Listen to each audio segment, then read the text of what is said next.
실시간 헤드라인입니다. 첫 번째 소식입니다. 세계 4위 철강 기업 일본제철이 미국 US 스틸 인수 추진과 관련해 조 바이든 미국 대통령의 사실상 매각 불허 결정이 내려지자 동맹국인 일본을 이렇게 취급하는 것은 충격적이라며 미국 정부를 상대로 소송 불사 입장을 내놨습니다. 두 번째 소식입니다. 중국 기업들이 미국의 기술 제재에 인재 영입으로 맞서고 있습니다. 미국의 대중 제재가 갈수록 강화되자 미국 테크 기업에 근무했던 핵심 인력을 영입해 필요한 기술을 확보하겠다는 전략입니다. 세 번째 소식입니다. 중국에서 애국 소비 열풍으로 외국산 휴대폰 판매가 47% 급감한 것으로 드러나 애플이 큰 충격을 받을 전망입니다. 지난해 11월 중국의 휴대폰 판매 중 외국산 휴대폰 판매는 304만 대를 기록했습니다. 이는 전년 대비 47.4% 감소한 수준입니다. 마지막 소식입니다. 비트코인이 새해 첫 주말 9만 8천 달러 선에서 안정적인 상승세를 이어가는 가운데 도지코인과 에이다를 중심으로 알트코인 시장도 강세를 보이고 있습니다.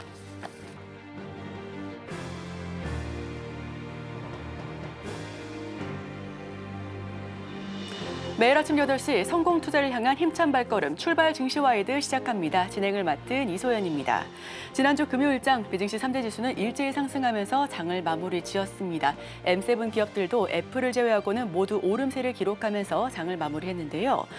이제 연말 연초 휴가를 마치고 빅머니, 대형 자산 관리자들이 책상으로 돌아오는 주입니다. 특히나 이번 주 미국의 고용지표와 FOMC 의사로 그리고 여는 총재들의 연설들이 줄지어서 예고된 만큼 큰 변동성이 이어질 것으로 보여집니다. 더 자세한 소식은 이어지는 이슈와이드를 통해서 상세하게 설명드리도록 하겠습니다. 먼저 오늘 저희가 준비한 소식들 화면을 통해서 살펴보겠습니다.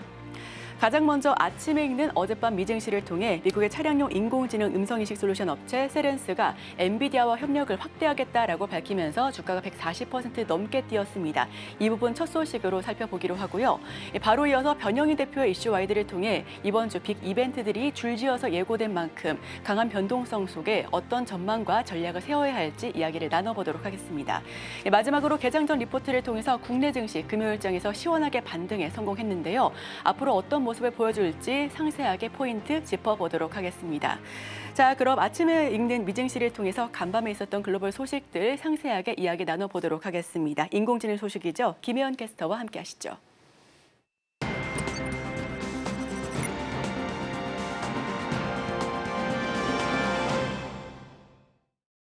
아침에 읽는 어젯밤 미증시 이야기 종목 브리핑으로 시작해봅니다. 지난 금요일 뉴욕 증시는 3대 지수 동반 상승세로 거래를 마쳤습니다. 나스닥은 1.77% 상승하면서 19,622포인트의 거래를 마쳤습니다. S&P 500 지수도 1.26% 상승하면서 5,942포인트에 거래 마쳤고요. 다우존스 지수도 1% 가까이 상승하면서 42,000선에서 거래를 마쳤습니다. 금요일 미증시에서는 그간의 하락세를 드디어 끊고 다소 회복세를 보이면서 1% 안팎의 상승세로 3대 지수 마감했습니다. 전통적으로 1월에 증시가 상승하는 모습을 보이는데요. 이번에도 과연 1월 효과가 일어날지 월가는 주목하고 있습니다. 또 ISM의 12월 제조업 구매관리자 지수 PMI는 49.3으로 집계되면서 시장 예상치를 상회했는데요. 9개월 만에 최고치를 기록하면서 개선 흐름을 나타냈습니다. 7일에는 작년 11월 미국 노동부 구인 이직 보고서인 졸트 보고서가 발표되고 8일에는 페드의 작년 12월 FOMC 회의록 공개, 10일에는 작년 12월 실업률 발표를 앞두고 있어서 시장이 주목하고 있습니다. 미 10년물 국채금리는 소폭 상승했습니다. 4.6% 거래되고 있고요. 필라델피아 반도체 지수도 2.83% 상승하면서 5,164포인트 만들어냈습니다. WTI는 1.13% 상승해서 배럴당 73.96달러로 거래되고 있습니다. M7 종목들은 애플을 제외하고는 모두 올랐는데요. 애플은 0.2% 하락하면서 약보합권에 마무리했습니다. 애플의 중국에서의 실적이 크게 하락했죠. 세계 최대 스마트폰 시장인 중국에서 애플의 점유율이 줄어들면서 판매량도 감소하고 있습니다. 이어서 엔비디아는 4% 넘게 급등하는 모습 보였습니다. 144.47달러에 마감했는데요. 이 CES에서 예정된 엔비디아의 차세대 반도체 루빈의 세부 내용 공개 기대감에 상승 흐름 보였습니다. 마이크로소프트도 1% 넘게 상승 흐름 보였습니다. 423.35달러에 거래 마쳤습니다. 올해에만 이 AI 기반 데이터 센터에 800억 달러를 지출하겠다고 발표하면서 전력 생산 업체들의 상승 탄력에도 힘을 보탰습니다. 아마존도 1% 넘게 상승하는 흐름 보였는데요. 224.19달러에 거래 마쳤습니다. 울프 리서치가 아마존에 대한 긍정적인 전망을 제시하면서 목표 주가를 270달러로 상향 조정했습니다. 이어서 메타 플랫폼스입니다. 0.9% 상승하면서 604.63달러에 거래 마쳤습니다. 역시나 울프 리서치가 이 메타 플랫폼스를 올해 섹터 내 탑픽으로 제시했고요. 목표 주가를 730달러로 상향 조정하는 소식이 있었습니다. 테슬라는 8% 넘게 급등하는 모습 보였습니다. 그동안의 하락세를 좀 끊어냈는데요. 이번 CES 2025에서는 최대 화두로 떠오른 로봇과 테슬라의 올해 말 옵티머스 공장 배치 계획도 참고해 보셨으면 좋겠습니다. 이어서 알파벳입니다. 1.25% 상승하면서 191달러 선에 거래 마쳤습니다. 다만 반독점 소송 결정이 임박했다는 점도 체크해 보셨으면 좋겠습니다. 이어서 투데이 핫스탁입니다. 첫 번째 종목은 세렌스입니다. 143.76% 상승하는 흐름 보였는데요. 미국의 차량용 AI 음성인식 솔루션 기업 세렌스는 엔비디아와의 협력 확대 소식에 주가가 정말 폭등했습니다. 세렌스는 엔비디아와의 협력을 통해서 이 차량 내 컴퓨팅 기술인 세렌스 자동차용 대형 언어 모델을 구동할 것이라고 밝혔는데요. 이 기술은 운전자의 목소리에 반응하는 자동차를 개발하는 데 초점을 맞추고 있습니다. 작년에 세렌스는 자동차 전용 대규모 언어 모델인 컬M을 선보였습니다. 세렌스는 이번 협력으로 차량 내 지원 서비스를 더욱 빠르게 제공하고 사용자 경험을 개선할 수 있을 것으로 기대하고 있습니다. 엔비디아는 이전에 세렌스와 비슷한 음성인식 기술을 가진 사운드 하운드에도 투자한 이력이 있습니다. 앞으로 이 세렌스와 엔비디아의 협력에 주목해 보시기 바랍니다. 이어서 리비안입니다. 24.45% 급등하는 흐름 보였습니다. 전기차 제조업체 리비안의 2024년 차량 생산 및 인도량이 시장 예상치를 크게 상회하면서 주가가 폭등했는데요. 리비안은 금요일 개장 전 지난해 4분기 차량 인도량이 14,183대라고 밝혔습니다. 시장의 기존 예상치를 웃도는 수치인데요. 4분기 인도량은 전년 대비 42% 급증한 것은 물론 약 1년 만에 가장 높은 분기 인도량을 기록했습니다. 리비안은 부품 부족 문제가 3분기부터 시작돼 10월 연간 생산 목표를 하향 조정했었다고 밝혔습니다. 그러나 이번 발표에서 이 부품 부족 문제를 해결했다고 밝힌 것이죠. 리비안의 중국 판매가 사상 최고를 기록하고 테슬라가 이날 8% 이상 급등한 것도 리비안의 주가 상승에 영향을 미친 것으로 보입니다. 마지막으로 US 스틸입니다. 6.53% 하락하는 모습 보였습니다. US 스틸은 조 바이든 대통령이 일본 제철이 US 스틸을 인수하는 것을 차단하기로 결정한 후 주가가 6% 넘게 하락했는데요. 바이든 대통령은 현지 시간 3일 성명에서 US 스틸은 미국인이 소유하고 노동조합에 소속된 미국인 철강 노동자가 운영하는 세계 최고의 자랑스러운 미국 기업으로 남을 것이라며 매각 불허 결정을 발표했습니다. 미국 재무부 산하의 외국인 투자심의위원회는 외국인의 미국 기업 인수합병 등 대미 투자가 국가 안보에 미치는 영향을 심사해 안보 우려가 있다고 판단되면 시정 조치를 요구하거나 대통령에게 거래 불허를 권고할 수 있는데요. 이 149억 달러 규모의 인수가 국가 공급망의 위험을 초래할 것으로 판단한 겁니다. 일본 정부는 미국 정부의 결정에 이해하기 어렵고 유감이다라는 반응을 내놨습니다. 지금까지 아침에 읽는 미증시 종목별 이슈였고요. 저는 잠시 후 글로벌 이슈로 돌아오겠습니다.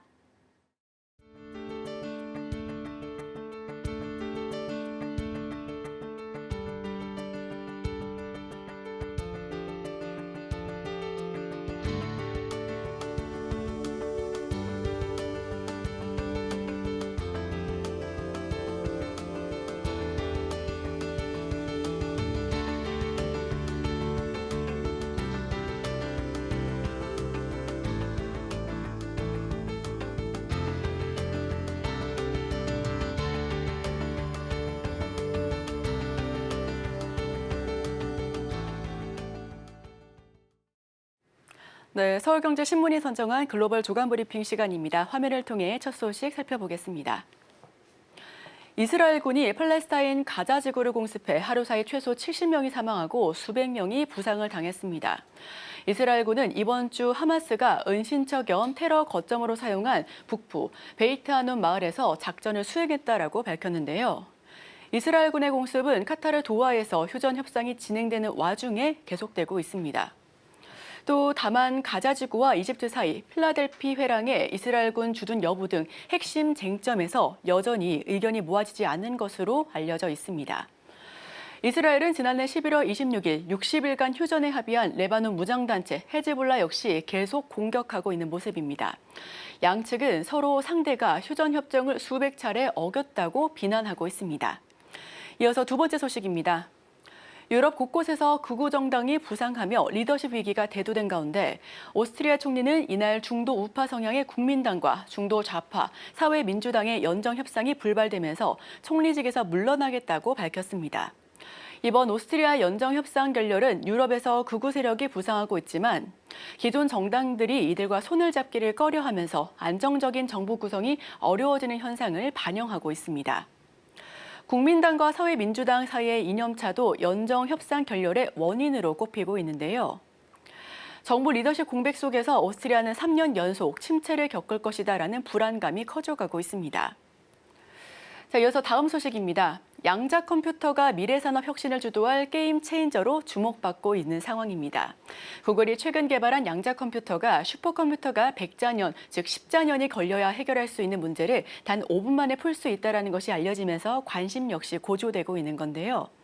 최근 아이온큐와 리게티 컴퓨팅 등 양자 컴퓨터 기업의 주가 역시도 폭등하고 있는 모습입니다. 올해 미국에서 열리는 CS2025에서 양자 컴퓨팅 부문이 새로 신설되기로 했고요.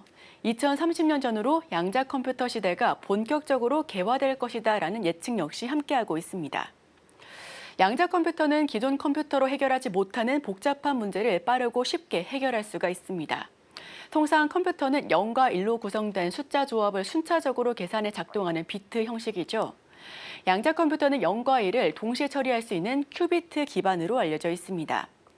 큐비트는 한 입자가 두 가지 상태로 존재할 수 있는 중첩과 한 입자의 상태가 결정되면 다른 입자의 상태도 결정되며 정보를 순간적으로 공유하는 얽힘으로 구현됩니다. 큐비트를 만드는 방법은 크게 세 가지로 꼽히는데요. 먼저 전기 저항이 없는 초전도 환경을 활용하는 초전도 방식입니다. 때문에 우리 관련된 국내 주식 역시도 초전도체가 상승세를 보이기도 했죠. 구글과 IBM 등이 이 방식을 활용하고 있고요. 이온 트랩 방식도 주류입니다. 아이온큐가 대표적으로 이온 트랩 방식을 활용하는 기업인데 해당 방식은 레이저를 이용해 이온, 즉 전하를 띤 원자 또는 분자를 제어하는 부분입니다. 중성 원자를 활용하는 방식도 최근 들어서 주목받고 있습니다. 양자 컴퓨터는 성능 고도화 후에 의료와 금융, 신소재, 인공지능, 암호 해독 등에서 우선 활용될 것으로 기대감을 모으고 있습니다. 신약을 개발할 때 시뮬레이션을 빠르고 정밀하게 진행해 신약 후보 물질을 탐색하는 시간을 획기적으로 단축할 수가 있겠고요. 금융시장을 예측해 위험 관리 등도 할 수가 있겠습니다. 한편 양자 컴퓨터는 외부의 저항에 쉽게 오류가 발생하는 단점 역시 극복해야 될 과제입니다. 구글과 IBM의 초전도 방식의 경우 냉각 시스템 구축과 운영 비용이 높다는 점도 해결해야 될 부분이고요. 한국은 아직 갈 길이 먼 상황이죠. 양자 컴퓨터 부문은 기술 수준이 가장 높은 미국이 100점을 받았지만 한국은 2.3점에 불과한 상황입니다. 이어서 다음 소식입니다. 퇴임을 앞둔 토니 블링컨 미국 국무부 장관은 임기 중에 가장 만족하는 업적으로 동맹 재건을 꼽았습니다. 블링컨 장관은 대서양과 태평양을 연결하여 한 조 바이든 미국 대통령의 노력을 언급하면서 중국 견제 의도도 강조하고 있는데요. 그는 중국이 우크라이나의 평화를 가져오는 데 도움을 주겠다면서도 러시아를 지원하고 있다며 중국을 비판하고 있습니다. 미국이 정찰 풍선 사태 2년 만에 중국과 교류를 재개한 것과 관련해서 좀비 외교라는 일각의 비판에도 블링컨 장관은 미국은 중국과 대화할 책임이 있다고 강조하고 있습니다. 이어서 다음 소식입니다. 애플이 아이폰 등에 탑재된 음성 비서 시리가 개인정보를 침해했다며 집단 소송을 제기한 소비자들에게 거액을 지급하기로 합의했습니다. 그러나 애플은 청구인들이 제기한 시리 개인정보 수집 등 의혹에 대해서는 인정하지 않았는데요. 애플에 합의한 2014년 9월 17일부터 지난해까지 아이폰이나 아이패드, 애플워치 등 시리가 탑재된 애플 기기를 사용한 소비자들은 기기당 $20의 합의금을 받을 수 있게 됐습니다. 합의금을 받으려면 미국 영토 내에서 해당 기기를 구입, 소유했으며 이 기기에서 시리가 동의 없이 활성화됐음을 입증해야 합니다. 네, 제가 준비한 소식은 여기서 마치겠습니다. 바로 이어서 이슈와이드를 통해서 전문가의 의견까지 폭넓게 들어보도록 하겠습니다. 저희와 끝까지 함께 하시죠.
네, 더 넓은 시선으로 시장을 읽어보겠습니다. 함께 하실 분은 기업공시연구소 변영인 대표님 모셔보겠습니다. 대표님 어서 오세요. 네, 반갑습니다. 네, 첫 번째 소식 바로 전해보겠습니다. 우선 지난주 금요일장 미증시 3대 지수는 일제히 상승하면서 장을 마쳤습니다. 최근 들어서 부진한 모습이었는데요. 그 부진을 끊고 상승 랠리를 보여줄 수 있을지에 대한 전망을 기대하고 있는 상황입니다. 지난주 금요일장 미증시부터 체크하겠습니다. 네. 우선 지난주 금요일에 발표됐던 이 미국 12월에 ISM 제조업 PMI 지표가 발표가 됐는데 해당되는 지표가 시장의 전망치를 좀 상회하는 49.3포인트를 좀 기록했어요. 이게 시장 예상치가 48.3포인트였는데 오히려 50포인트를 좀 미만으로 형성됐던 기간이 약 9개월 정도 형성되었기 때문에 미국의 전반적인 어떤 경기 시그널들은 다소 과열보다는 냉각 기조로 좀 흘러갔었는데 이 부분이 6개월 만에 사상 최고치를 좀 경신했다는 부분들, 이 부분이 미국 경기에 관련된 회복 기대감, 제조업 지표에 관련된 어떤 견조한 어떤 강한 상승 기조가 좀 이번에 좀 다시 한번 재확인이 되면서 강한 수급 반등을 좀 이끌었다라고 볼 수 있겠고 이런 부분들이 사실 그동안 좀 보여줬던 미국의 강도 높은 어떤 고용 시장의 어떤 강화 그리고 여기도 해서 최근에 어떤 실업률도 소폭적으로 감소됐던 그래서 우리가 예상보다 미국의 경기 지표가 좀 견고한 흐름들을 좀 보여주고 있고 여기에 또 물가 지표가 빠르게 좀 냉각되지 못하고 있는 그런 흐름들이 다소 좀 아쉬운 부분들이 있지만 전반적인 어떤 시장의 어떤 기대감들은 골디락스 전망 안에서에 대한 흐름을 좀 더 이어가지 않을까라는 기대감들이 일부 좀 반영된 것이 아닌가라고 볼 수 있겠습니다. 4거래일에서는 5거래 정도 미국 증시가 좀 단기간 좀 조정을 좀 받았는데 이를 계기로 해서 미국의 매그니피센트 세븐 종목을 좀 주축을 해서 반등이 좀 나왔었고요. 이 부분은 CS2025와 관련된 일정 기대감들이 일부 좀 반영이 되면서 선별적인 어떤 강세 흐름들이 좀 더 이어지고 있지 않았나라고 볼 수 있기 때문에 오히려 당분간의 단기적 관점에서에 대한 상승 랠리는 조금 더 이어질 수 있지 않을까. 다만 이번 주 어떤 매크로 변수보다는 약간의 어떤 금리 경로에 관련된 어떤 방향성 부분들 이런 부분들이 일부 조정이 좀 빌미는 좀 될 수 있겠지만 단기적 관점에서는 견조한 흐름을 좀 더 이어가지 않을까라고 좀 판단해 보고 있습니다. 네, 단기적으로 견조한 흐름을 이어갈 수 있지 않을까 하는 긍정적인 시그널을 주셨습니다. 아무래도 12월 미국 ISM 제조업 PMI 49.3포인트를 기록하면서 전반적으로 좀 확장하는 국면을 보여주고 있는데요. 6개월 만에 최고치를 기록했다라는 점도 참고해 주시면 좋겠습니다. 자, 그렇다면 M7 기업을 말씀해 주셨는데 특징적인 종목 딱 두 가지만 짚고 넘어가겠습니다. 우선 테슬라, 최근 들어서 좀 하방 압력을 받는 듯 하더니 오늘 지난주 금요일장에는 8% 넘는 급등세로 장을 마무리했습니다. 우선 월가의 최선호주로 꼽히면서 다시 한번 반등했다라고 하는 부분도 있었고요. 또 두 번째 이어지는 종목은 엔비디아. 우선 기조연설로 블랙웰과 관련해서 새로운 부분들, GPU 관련된 부분들을 이야기할 것이다라는 기대감이 모아지고도 있는데, 자, 테슬라와 엔비디아, M7 종목들 상승세 어디까지 이어질 수 있을까요? 저는 테슬라의 경우에는 좀 장기적 관점에서 계속 관심을 좀 가져야 된다라고 좀 강조를 늘 드리고 있는데, 그 이유가 사실 전기차 인도량이 최근에 좀 발표가 됐고 이 부분이 시장의 컨센보다 좀 미달됐던 내용들. 이미 상당수 전기차 캐즈음 현상 이 부분에 관된 차량의 인도량 감소 부분은 어느 정도 예측이 됐던 지표였기 때문에 크게 좀 우려할 수 있는 요인들은 아니었지만 테슬라가 상대적으로 주가가 좀 견조했기 때문에 오히려 좀 조정의 좀 빌미가 일부 좀 되지 않았나. 다만 가장 내러티브가 좀 좋은 종목 중에 하나가 테슬라가 아닌가 싶기 때문에 미국의 정책 수혜 기대감, 특히나 뭐 자율주행이라든가 로봇 관련된 그리고 이 테슬라의 어떤 직접적인 연관성도 없지만 일론 머스크의 어떤 사업 추진 방향들이 스페이스 X라는 다각화된 어떤 사업 부분은 오히려 테슬라라는 어떤 기업의 외형 가치가 향후에 연동성 내지는 확장성 관점에서 굉장히 좀 크게 상향될 수 있는 그런 기대치들이 서서히 좀 반영되고 있는 구간이 아닌가라고 볼 수 있기 때문에 지금 이미 테슬라의 경우에는 전기차를 좀 만드는 회사가 아니라 이미 다양한 사업을 하고 있는 회사로 좀 변모가 되었죠. 이런 부분을 좀 감안을 했을 때 일단 좀 가시화될 수 있는 자율주행 관련된 사업과 연계되는 그런 시너지들이 올해 하반기부터 본격적인 좀 성과로 좀 이어질 수 있는 부분들. 그래서 자율주행의 일부 서비스 그리고 내년도에 본격적인 상용화 부분들 이런 기대 요인들이 맞물리면서 올해 인도량도 서서히 좀 회복될 수 있는 그런 구간들과 좀 맞물린다면 테슬라의 경우에는 신고가를 점진적으로 좀 더 갱신하는 그런 모습들 보여주지 않을까라고 볼 수 있겠고, 엔비디아의 경우에는 아직 AI의 모멘텀들이 좀 견조한 흐름들을 좀 보여주고 있죠. 이 부분이 최근에 루빈의 출시 지연 우려감들이 일부 좀 반영이 되면서 노이즈 작용을 했었고, 그리고 여기 더해서는 주문형 반도체죠. 지금 에이직 반도체가 일부 브로드컴 같은 어떤 후발 주자들이 커스텀 반도체들의 어떤 제조 공정이 좀 뛰어들게 되면서 오히려 엔비디아가 해당되는 어떤 유청 요인으로 일부 좀 작용됐지만 범용 GPU의 경우에는 사실 엔비디아의 독주 체제가 향후 10년간 좀 끄떡없이 좀 이를 좀 계속해서 좀 유지할 것이다라고 볼 수 있기 때문에 이런 관점에서 기술 고도화를 점진적으로 좀 이룩할 수 있는 엔비디아의 경우에는 계속해서 낙폭이 좀 큰 구간에는 저는 뭐 계속해서 조정 시 매수는 좀 유효하지 않을까라고 좀 판단해 보겠습니다. 네, 여쭤본 두 가지 종목 모두 긍정적인 시그널을 보내주셨습니다. 우선 테슬라 같은 경우에는 중장기적인, 특히나 장기적인 시각으로 판단을 해도 좋겠다라고 하는 부분 말씀해 주셨고요. 이 엮이는 섹터 가운데서는 자율주행 쪽, 그리고 로봇과 관련해서도 추가적으로 또 우주항공 쪽도 한번 살펴보시면 좋겠다라고 하는 부분 짚어봤습니다. 또 AI 모멘텀 아직 견조한 모습을 보여주고 있는 가운데서 엔비디아 같은 경우 조정 시 다시 한번 진입할 수 있는 구간이 만들어질 수도 있을 것이다라고 하는 부분 역시도 간과할 수가 없겠는데요. 아직 루빈 출시도 좀 지연되고 있고 블랙웰 역시도 과열 양상을 보여지고 있는 만큼 노이즈가 있긴 하지만 그럼에도 불구하고 충분하게 극복할 수 있는 여력이 있다라고 하는 부분 참고해 보시면 좋겠습니다. 자, 바로 이어서 다음번 질문 드려보겠습니다. CS2025 많은 분들의 기대감을 가지고 있는 부분입니다. 빅 이벤트죠. 여기서 아까 좀 전에 이야기했었던 양자 컴퓨터 관련해서도 좀 새롭게 나올 수 있을 것으로 보여지고요. 하지만 그럼에도 불구하고 주인공은 AI 그리고 로봇이 될 것으로 보여집니다. 어떤 섹터 조금 더 주목해보면 좋을까요? 일단 지난주 미국 증시의 일주일간의 평균적인 어떤 상승 섹터를 보면요. 일단 뭐 우주항공 그리고 드론과 로봇 그리고 의료 AI 관련된 섹터가 굉장히 좀 강한 수급 흐름을 좀 보여줬는데 이 부분은 CS2021을 좀 앞두면서 일제에 관련된 기대감, 기술 공개 관련된 추가적인 어떤 상용화 기대감들이 단순한 어떤 수급의 어떤 유입보다는 수급의 연속성들을 좀 더 이어가고 있지 않나라고 좀 판단해 보겠습니다. 특히 로봇 섹터가 좀 강한 흐름들을 좀 보여주고 있는데 뭐 아이로봇이라든가 아베 로보틱스 그리고 서브 로보틱스라든가 나이츠 스콥이라는 그런 기업들이 상승폭이 좀 돋돌아졌고 이 부분은 엔비디아가 지분 투자를 좀 했었던 서브 로보틱스라는 기업들 이 부분이 최근에 좀 상대적으로 좀 부각되지 못했지만 이 부분이 단기적 관점에서에 대한 어떤 이 수급 양상들이 좀 더 긍정적인 어떤 흐름을 좀 보여주고 있기 때문에 저는 뭐 로봇주는 계속해서 좀 관심 있게 좀 봐도 무방하지 않을까. 다만 우리 증시와 좀 상대되는 어떤 부분들을 좀 보자면 미국의 경우에는 해당되는 기술 고도화 내지는 서비스화를 좀 이룰 수 있는 어떤 계기가 좀 더 빨라지고 있는 시점입니다.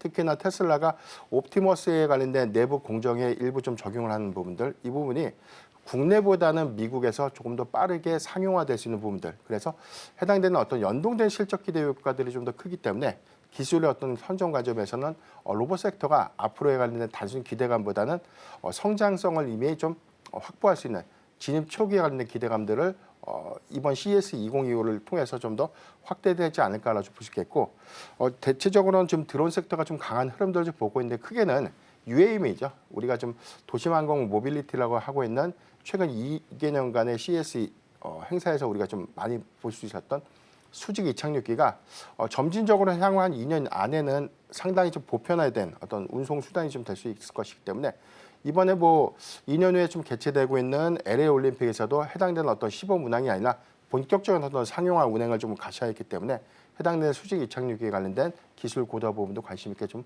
보면 좋지 않을까라고 좀 판단해 보겠습니다.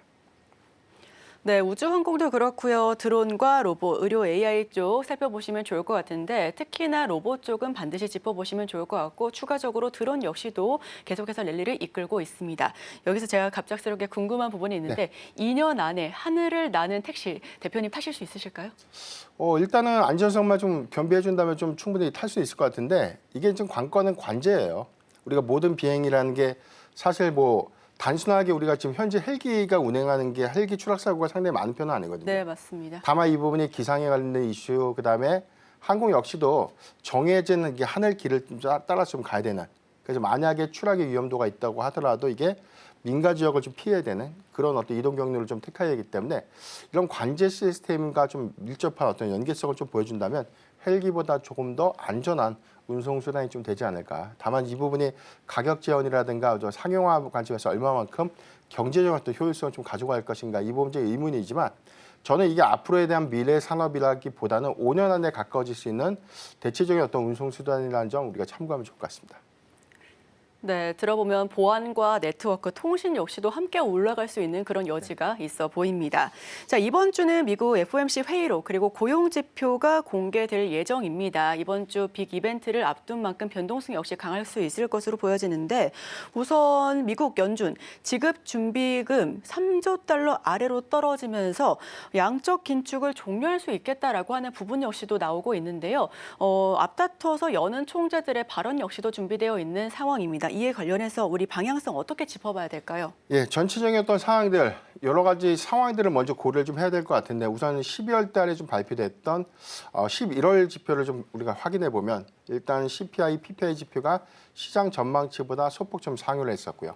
그리고 고용 지표는 시장의 전망치보다 매우 강했습니다. 이런 부분들은 견조한 과열된 고용 시장 그리고 물가 지표가 예상보다 빠르게 냉각되지 못했던 그런 부담들이 사실 연준의 입장에서는 대한 뭐 금리 인하의 어떤 속도 조절을 좀 시사할 수밖에 없는 그런 명분이 좀 됐는데 공교롭게도 최근에 발표했던 PCE 지표의 경우에는 시장의 전망치보다 0.1%가 좀 하회했다는 것이죠. 이 부분은 과연 이 부분을 어떻게 해석을 해야 되는 것이 좀 맞는 것인가? 물가 지표가 내려가고 있다는 것의 무게를 가져야 되는 것인가? 아니면 다시 정점을 찍고 좀 반등할 수 있는 우려감을 의식해서 금리 인하의 속도를 과연 좀 조절하는 것이 좀 맞는 것인가 이런 부분에 관련된 의문 해석도 일부 조금 있을 수 있는데 전반적인 시장의 어떤 전망치들 특히나 뭐 패드워치의 경우에는 이번 1월의 금리 동결 가능성을 89.3%로 좀 제시를 했습니다. 굉장히 높은 수준에서 금리 동결 가능성을 좀 시사를 한 건데 전체적인 어떤 이 연준의 어떤 최근의 행보들 뭐 매파적 금리 인하에 관련된 속도 조절 관련된 시사 내용들 그리고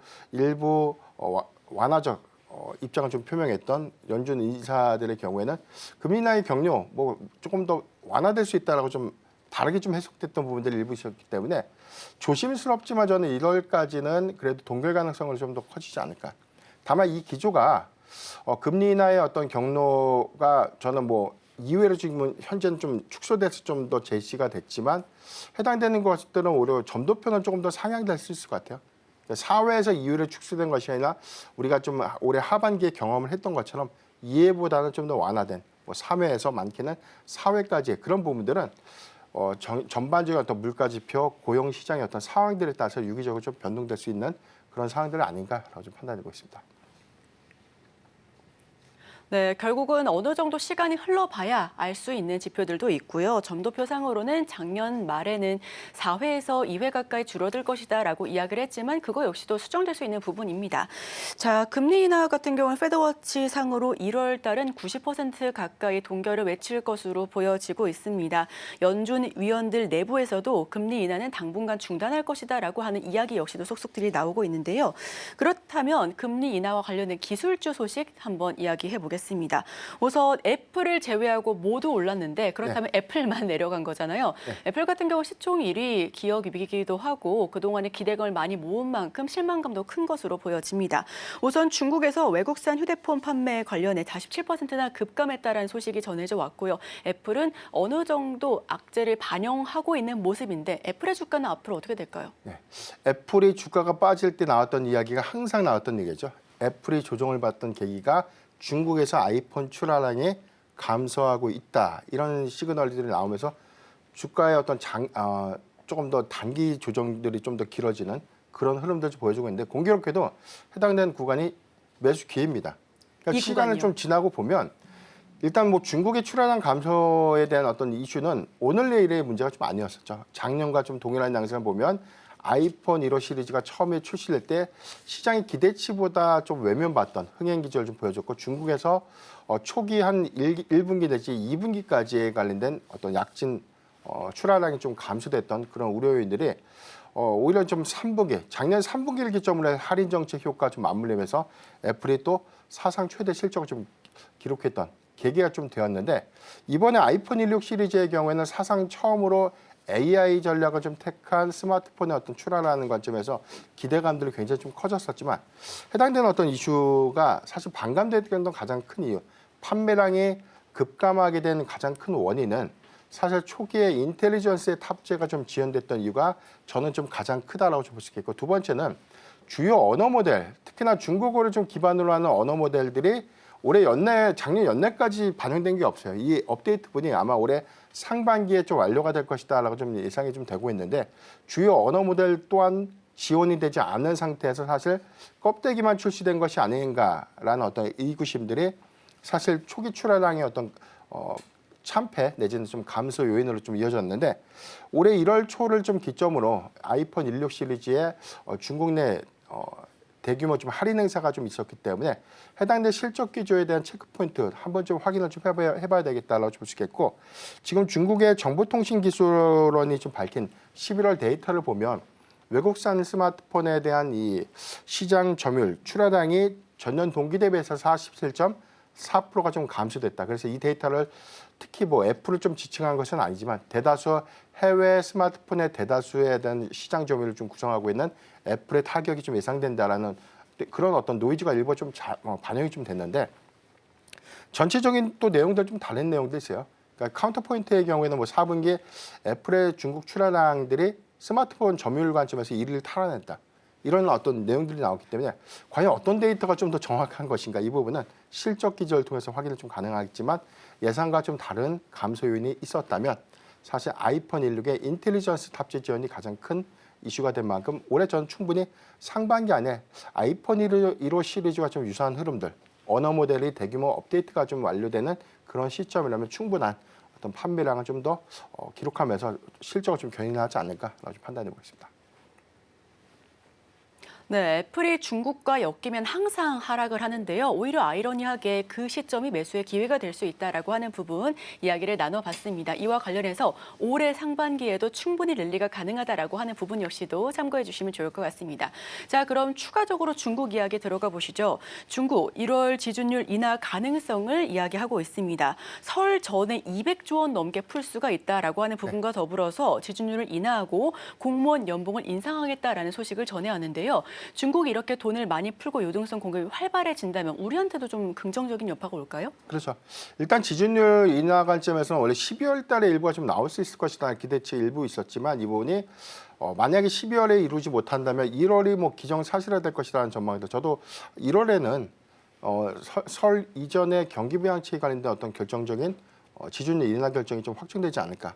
이 부분 좀 기대가 좀 되고 있고 단순하게 우리가 중국 소비주 관점에서 지준율 인하로 인한 중국의 실질적인 어떤 내수 소비가 얼마만큼 좀 상향될 수 있을까 이 부분에 관련된 기대치도 굉장히 높은데 과거 중국의 소비 트렌드와 현재와의 많이 달라진 괴리율에 유의를 좀 해야 되지 않을까. 과거에 우리가 뭐 비단 화장품만 하더라도 중국에서 아직까지 많은 수출 비중을 차지하고 있는 뭐 품목이 화장품이긴 하지만 과거와 소비 트렌드가 좀 많이 달라진 것이죠. 그래서 중국의 애국 소비 트렌드, 고차원 트렌드가 아직까지 유효하다는 점, 그리고 전반적인 어떤 한국산 어떤 화장품 부분에서는 기초 화장품 부분보다는 색조 브랜드에 관련된 어떤 수출량들이 좀 더 크게 증가되고 있고 기초 화장품 부분은 계속해서 좀 감소되고 있는 그런 실적 그리고 품목의 어떤 차이가 좀 있는 점을 우리가 좀 유의를 좀 해봐야 되고 다만 좀 긍정적인 기대 효과들은 중국의 내수 경기들이 좀 더 활발하게 좀 유입이 된다는 부분들은 중국과 좀 밀접한 어떤 사업 협력 관계를 갖고 있는 일부 좀 제조업 업종들의 경우에는 실질적인 어떤 매출의 어떤 공급량이라든가 이런 어떤 산업의 어떤 연동 효과에 이어지는 낙수 효과가 좀 일부는 좀 있을 수 있겠는데 이 부분이 우리가 좀 추상적으로 보면 뭐 철강도 좋고 뭐 예를 들어서 뭐 전반적인 뭐 중국 소비주들이 다 좋다 이렇게 좀 맹신해서 가는 것이 좀 다소 우리가 좀 경계를 좀 해야 되는 포인트가 좀 되지 않을까라고 좀 판단하고 있습니다. 네, 중국의 유동성과 관련된 이야기 한번 나눠봤습니다. 그럼 중국과 미국을 동시에 겨냥하고 있는 감염병에 대해서도 이야기를 나눠봐야죠. 미국이 전염병 4개가 동시에 유행하고 있는 쿼드데믹 지금 활발하게 이어지고 있습니다. 중국 역시도 호흡기 감염병 환자가 늘어가고 있다는 소식 속에서 지난주 금요일장부터 지금까지 쭉 진단키트와 관련된 종목들, 이 관련된 전염병 관련된 주식들이 오름세를 보여주고 있습니다. 이게 단기적인데 그칠까요? 아니면 이번 겨울 내내 이런 모습이 좀 보여질 수 있을까요? 우선 과거의 사례들을 좀 봤을 때는 단기적으로 봐야 되지 않나. 특히나 뭐 우리가 이전에 뭐 중국에서 대규모 유행했던 마이코플라즈마 해당되는 것들이 뭐 제2의 코로나다. 그래서 뭐 치사율이 굉장히 높다라고 해서 겁을 잔뜩 줬는데 결론적으로는 해당되는 게 영향들이 좀 미비했어요. 네. 중국 안에서에 대한 인구에 대비해서는 폐렴의 어떤 발병률이 그렇게 높았나라고 좀 볼 수 있겠고 해당된 기조가 우리가 과거에 코로나19 팬데믹을 좀 거치고 나면서 학습 효과 공포감들이 아직은 좀 남아 있는 것이죠. 다만 해당되는 어떤 이 감염병의 어떤 창궐들이 다시금 좀 재유행하고 있고 이 부분들이 전반적인 어떤 이 세계 보건기구에서에 대한 어떤 팬데믹 상황을 좀 경고할 수 있는 수준이 아니라면 저는 이 부분을 좀 맹신해서 포트에 좀 더 확장하는 전략들은 좀 더 리스크하지 않나. 그래서 이 부분은 말 그대로 좀 트레이딩 전략만 좀 가능하다는 점 참고하면 좋을 것 같습니다. 네, 단기적인 이슈로 인해서 어느 정도 트레이딩으로 수익을 낼 수는 있지만 중장기적으로는 끌고 가지 말자 하는 부분 역시도 살펴봤습니다. 자, 그럼 마지막입니다. 이번 주 미국 증시 주요 체크 포인트 짚어봐야 될 부분이 굉장히 많은데 어떤 걸 좀 위주로 살펴봐야 될까요? 네, 단기적으로는 이번 주 7일이죠. CS2025에 대한 개최가 좀 예상되고 있는 시장의 화두 AI입니다. 5가지 뭐 키워드가 좀 나오고 있지만 특히나 뭐 AI를 비롯해서 로봇과 모빌리티 최근에 그리고 다시 한번 좀 처음으로 좀 등장했던 키워드 중에 하나가 양자 관련 기술이에요. 예, 이 부분이 과연 어떤 방향성을 좀 제시해 줄지 이제 이 부분이 이번 CES를 통해서 수급의 연속성들을 얼마만큼 좀 이어갈 수 있을까 또는 새로운 주도주의 탄생으로 좀 봐야 될까라는 부분에 대한 일종의 좀 참고서가 좀 될 수 있겠고요. 다만 이제 우리가 CS2025 행사를 좀 기점으로 보면 대다수 종목들이 상승하고 있는데 그런 종목들의 대체적인 부분들이 직접적인 어떤 수혜 효과들이 없습니다. 그런 관점에서는 미국 증시 안에서에 대한 힌트를 좀 찾으면 좋을 것 같고 이런 관점에서 뭐 AI라든가 로봇의 경우 특히나 AI 서비스의 경우에는 과거 한 2년간 CES 행사를 통해서 기술에 관련된 공개가 있었다면 올해부터 좀 달라진 양상이라면 서비스 그리고 상용화를 이루면서 일부 돈을 벌기 시작했다는 점이죠.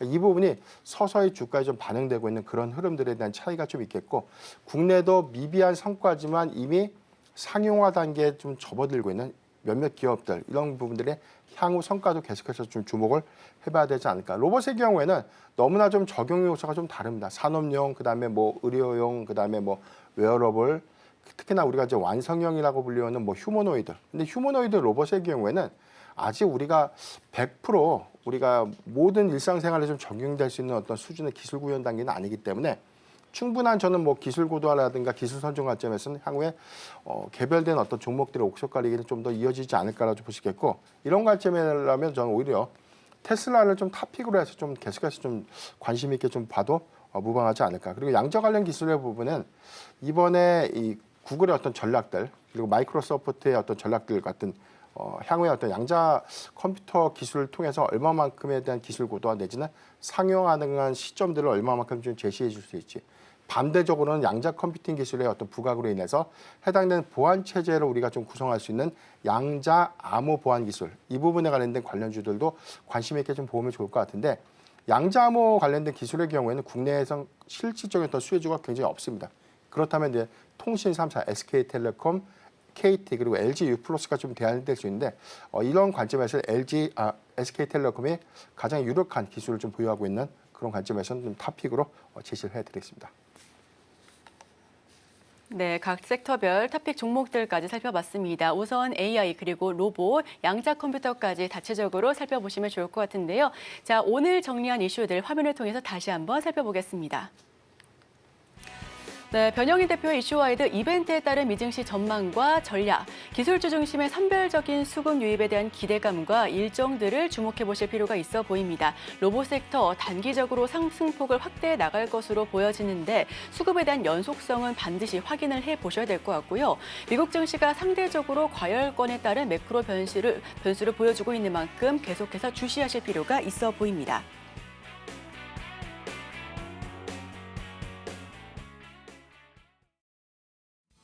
네, 변영인 대표와는 여기서 인사하도록 하겠습니다. 저희 출발 증시와이드는 개장까지 계속해서 이어갑니다. 간밤에 있었던 소식들 김혜연 캐스터가 준비하고 있습니다.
오늘 아침 빼놓을 수 없는 글로벌 이슈 쉽게 읽어드립니다. 아침에 읽는 어젯밤 미증시 이야기 어떤 이슈들이 있었는지 함께 살펴보겠습니다.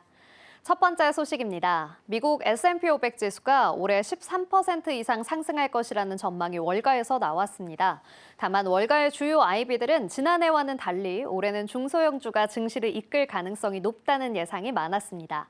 중소형주들은 공통적으로 주도주로 꼽게 된 이유는 상대적으로 부담이 커진 매그니피센트 7 등의 대형주들보다 상대적으로 오름폭이 덜하고 올해 실적 개선이 기대되는 종목이 많기 때문이라고 밝혔습니다. 또 올해 M7 종목들의 이익 증가세는 둔화할 것이라는 전망도 이어졌는데요. 팩트셋에 따르면 올해 M7 기업의 순이익 증가율은 21.3%로 전망됩니다. 지난해의 33%와 비교하면 10%포인트 이상 낮아진 거죠.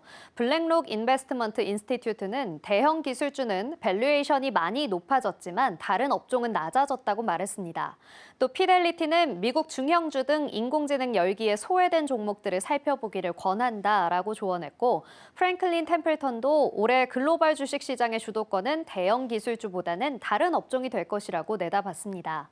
올해 주요 IB가 제시한 S&P 500 지수의 전망치는 평균 6,669.11포인트입니다. 다음 소식입니다. 트럼프 2기 행정부가 6일 전기차 세액공제 차량 리스트를 새롭게 공개했는데요. 그 대상이 크게 줄어들었습니다. 그동안 트럼프는 IRA 정책을 대폭 축소하거나 폐지하겠다고 공언해왔습니다. 리스트는 지난해 40종에서 올해 25종으로 감소됐는데요. 완성차 그룹과 브랜드도 지난해에는 8개 그룹, 11개 브랜드였지만 올해에는 6개 그룹, 10개 브랜드로 줄었습니다. 특히 독일 폭스바겐 그룹은 지난해에는 폭스바겐, 아우디 마루티 등 10개 차종이 보조금을 수령했지만 이번엔 전부 제외됐고 리비안도 7개 차종이 모두 삭제됐습니다. 닛산도 1개 차종이 보조금 수령 대상에서 빠졌습니다. 반면 지난해 보조금 수령 대상이 아니었던 현대차와 기아, 제네시스 등 현대차 그룹은 올해 리스트에 이름을 올려 7,500달러의 보조금을 수령하게 됩니다. 또 배터리 업체들은 LG 에너지 솔루션, SK온 등입니다. 국내 자동차 업계 관계자는 트럼프 2기 행정부 출범으로 전기차 보조금 제도와 관련 불안 요소가 있지만 완전 폐지까지는 가능성이 높지 않다는 전망이 있어 리스트에 포함된 것은 긍정적이라고 말했습니다. 다음 소식입니다. 미국에 상장된 최대 비트코인 현물 상장지수 펀드 ETF에서 최근 들어 자금이 빠져나가고 있다고 현지 시간 3일 블룸버그 통신이 보도했습니다. 보도에 따르면 블랙록의 비트코인 현물 상장지수 펀드 아이쉐어즈 비트코인 트러스트는 새해 첫 거래일인 2일 하루 3억 3,300만 달러가 순유출됐습니다. 이는 지난해 1월 이 펀드가 뉴욕 증시에 처음 상장된 이후 일간 기준 가장 큰 순유출 규모인데요. 아이쉐어즈 비트코인 트러스트는 2일까지 3거래일 연속 자금이 빠져나가며 출범 이래 최장기간 순유출을 기록했다고 블룸버그는 전했습니다. 세계 최대 자산 운용사인 블랙록이 운영하는 ETF는 총 운용 자산이 520억 달러대에 달하며 뉴욕 증시에 상장된 비트코인 ETF 중 규모가 가장 큽니다.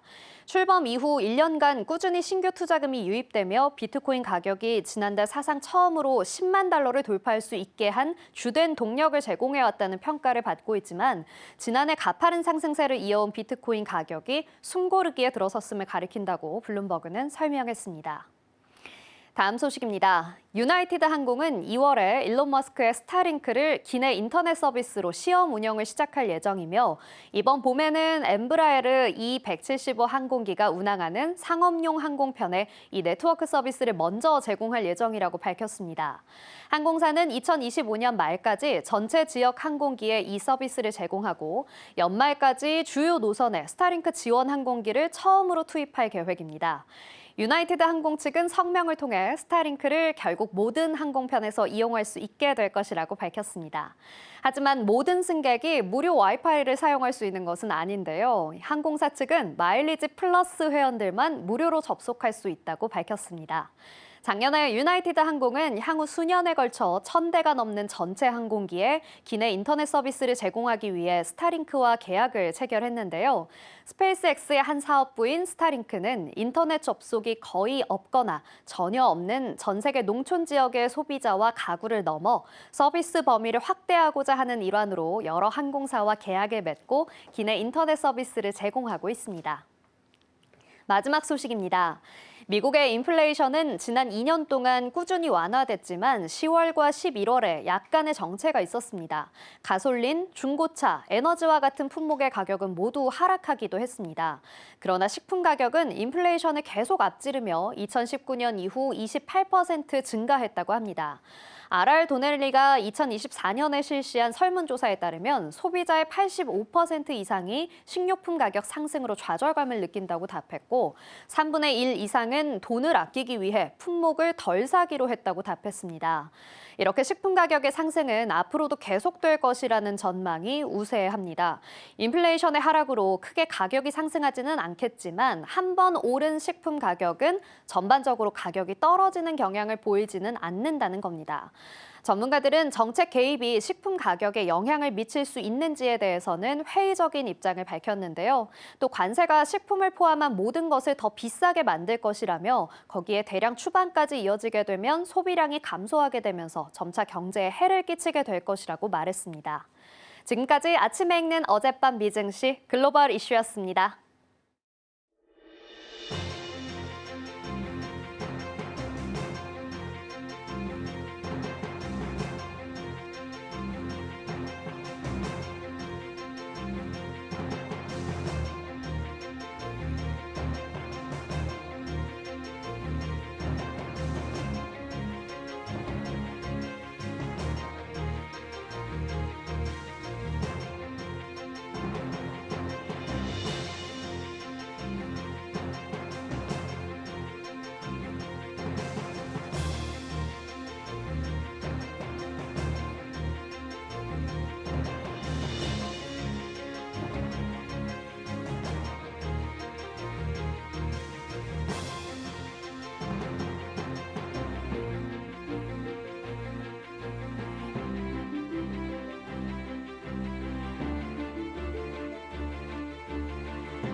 네, 개장을 약 10분 정도 앞두고 있습니다. 지난주 금요일장 미증시 3대 지수는 일제히 상승하면서 장을 마무리 지었습니다. M7 종목 가운데도 애플을 제외하고는 모두 상승했고요. 테슬라는 8% 넘게 급등했습니다. CS2025에 따른 상승 랠리에 대한 기대감이 한껏 들어있는 한 주였습니다. 특히나 이번 주는 연말 연초 자리를 떠났었던 빅머니 자산 관리자들도 다 일제히 책상으로 돌아오는 주인데요. 대형 이벤트, 대형 종목들 역시도 계속해서 잇따라 전망을 발표하는 만큼 계속해서 미증시 예의주시해야 될 것 같습니다. 자, 그렇다면 지난주 금요일장 미증시는 이렇게 마무리가 됐고요. 우리 증시는 어떻게 종가 형성했는지 화면을 통해서 살펴보겠습니다. 전일장 한마디입니다. 국내 증시 실적 시즌에 돌입합니다. 이제 이번 주에 삼성전자 실적 발표가 예고되어 있는데요. 다만 가이드에 따르면 어느 정도 좀 부진은 감안하고 보셔야 될 것 같습니다. 그럼에도 불구하고 그 이상이 발표될 경우에는 어느 정도 상승 곡선을 그려나갈 수 있겠다 하는 기대감까지 함께하고 있는 시장인데요. 일단 지난주 금요일장은 우리 증시가 양지수 모두 1% 넘는 강세로 종가 형성했습니다. 상승 곡선을 어느 정도 그려갈 수 있을지에 대한 관심 이번 주 내내 지켜보셔도 좋겠습니다.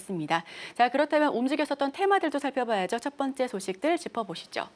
첫 번째 테마입니다. 우선 CS2025에 대한 관심이 아주 뜨겁습니다. 미국에서 양자 컴퓨팅 관련해서 CS 부스가 새로 신설된다는 소식에 관련주가 일제히 급등했고요. 국내에서는 한국 첨단 소재가 상한가 다시 한번 터치하기도 했습니다. 또 6년 만에 돌아온 젠슨항 CEO는 기조연설을 하기로 했는데 이와 관련해서도 관련된 종목들 역시 일제히 급등하는 모습을 보여줬었고요. 엔비디아도 상승했습니다. CS2025의 관전 포인트, 우선은 AI 그리고 로봇이 될 것으로 보여지는데 추가적으로 암호 양자 컴퓨터도 관심 있게 보시면 좋을 것 같고요. 다만 양자 컴퓨터 관련해서는 이번에 기술력을 쟁쟁하게 보여준다기보단 컨셉을 소개하는 정도만 살펴보시면 좋을 것 같습니다. 다만 AI와 로봇 관련해서는 어느 정도 시간이 좀 흐른 만큼 이것이 가치적으로 증명할 수 있는지에 대한 그런 수치적인 포인트들 짚어보셔야 될 것 같은데요. 젠슨항만 가는 게 아니죠. 엔비디아 영원한 맞수 AMD 대표도 2년 만에 컴백을 합니다. 두 기업 다 새로운 GPU를 공개할 예정이라고 하니까 이 부분도 함께 지켜보시면 좋을 것 같고요. 특히나 엔비디아 같은 경우에는 이번에 루빈 출시 지연과 관련해서 어떤 해명을 내놓을지 혹은 블랙엘 과열 양상과 따라서 어떠한 부분들 이런 부분들 좀 해소했다라고 하는 내용이 될지 함께 지켜보셔도 좋을 것 같습니다. SK하이닉스 CS2025에서 5세대 HBM3E 16단을 전시할 것으로 보여집니다. 엔비디아와 함께 상승 곡선을 그려낼 수 있을지 함께 지켜보시면 좋겠습니다. 자, 이번엔 중국입니다. 국제유가가 한 주간 5% 넘게 상승했습니다. 중국 경기 부양책에 대한 기대감으로 원유 수요가 급증할 것에 대한 기대감 함께 몰려오고 있는 부분인데요. 중국 인민은행은 적절한 시기에 지급 준비율과 금리 인하를 계속할 것이다라고 하면서 유동성의 공급에 대한 부분들 한번 체크해 보셔도 좋겠습니다. 여행과 항공, 면세점, 카지노 등 중국에서 소비 관련해서 시크릿컬 테마, 즉 소비에 민감한, 경기에 민감한 테마들이 일제히 상승 곡선을 그려주고 있는데요. 다만 미국과 중국에서는 전염병 4개가 동시에 유행하고 있는 쿼드 대밍이 보여지고 있는데 중국에서 특히 호흡기 감염병 환자가 폭증하고 있다는 소식에 감염병 관련된 종목들, 테마들이 일제히 상승세를 보여줬습니다. 진단키트 관련된 테마가 그 줄을 이었는데 다만 전문가들은 단기적인 시선에서만 확인하자라고 하는 부분 역시도 함께 참고해 주시면 좋겠습니다. 이어서 다음 페이지 살펴보겠습니다.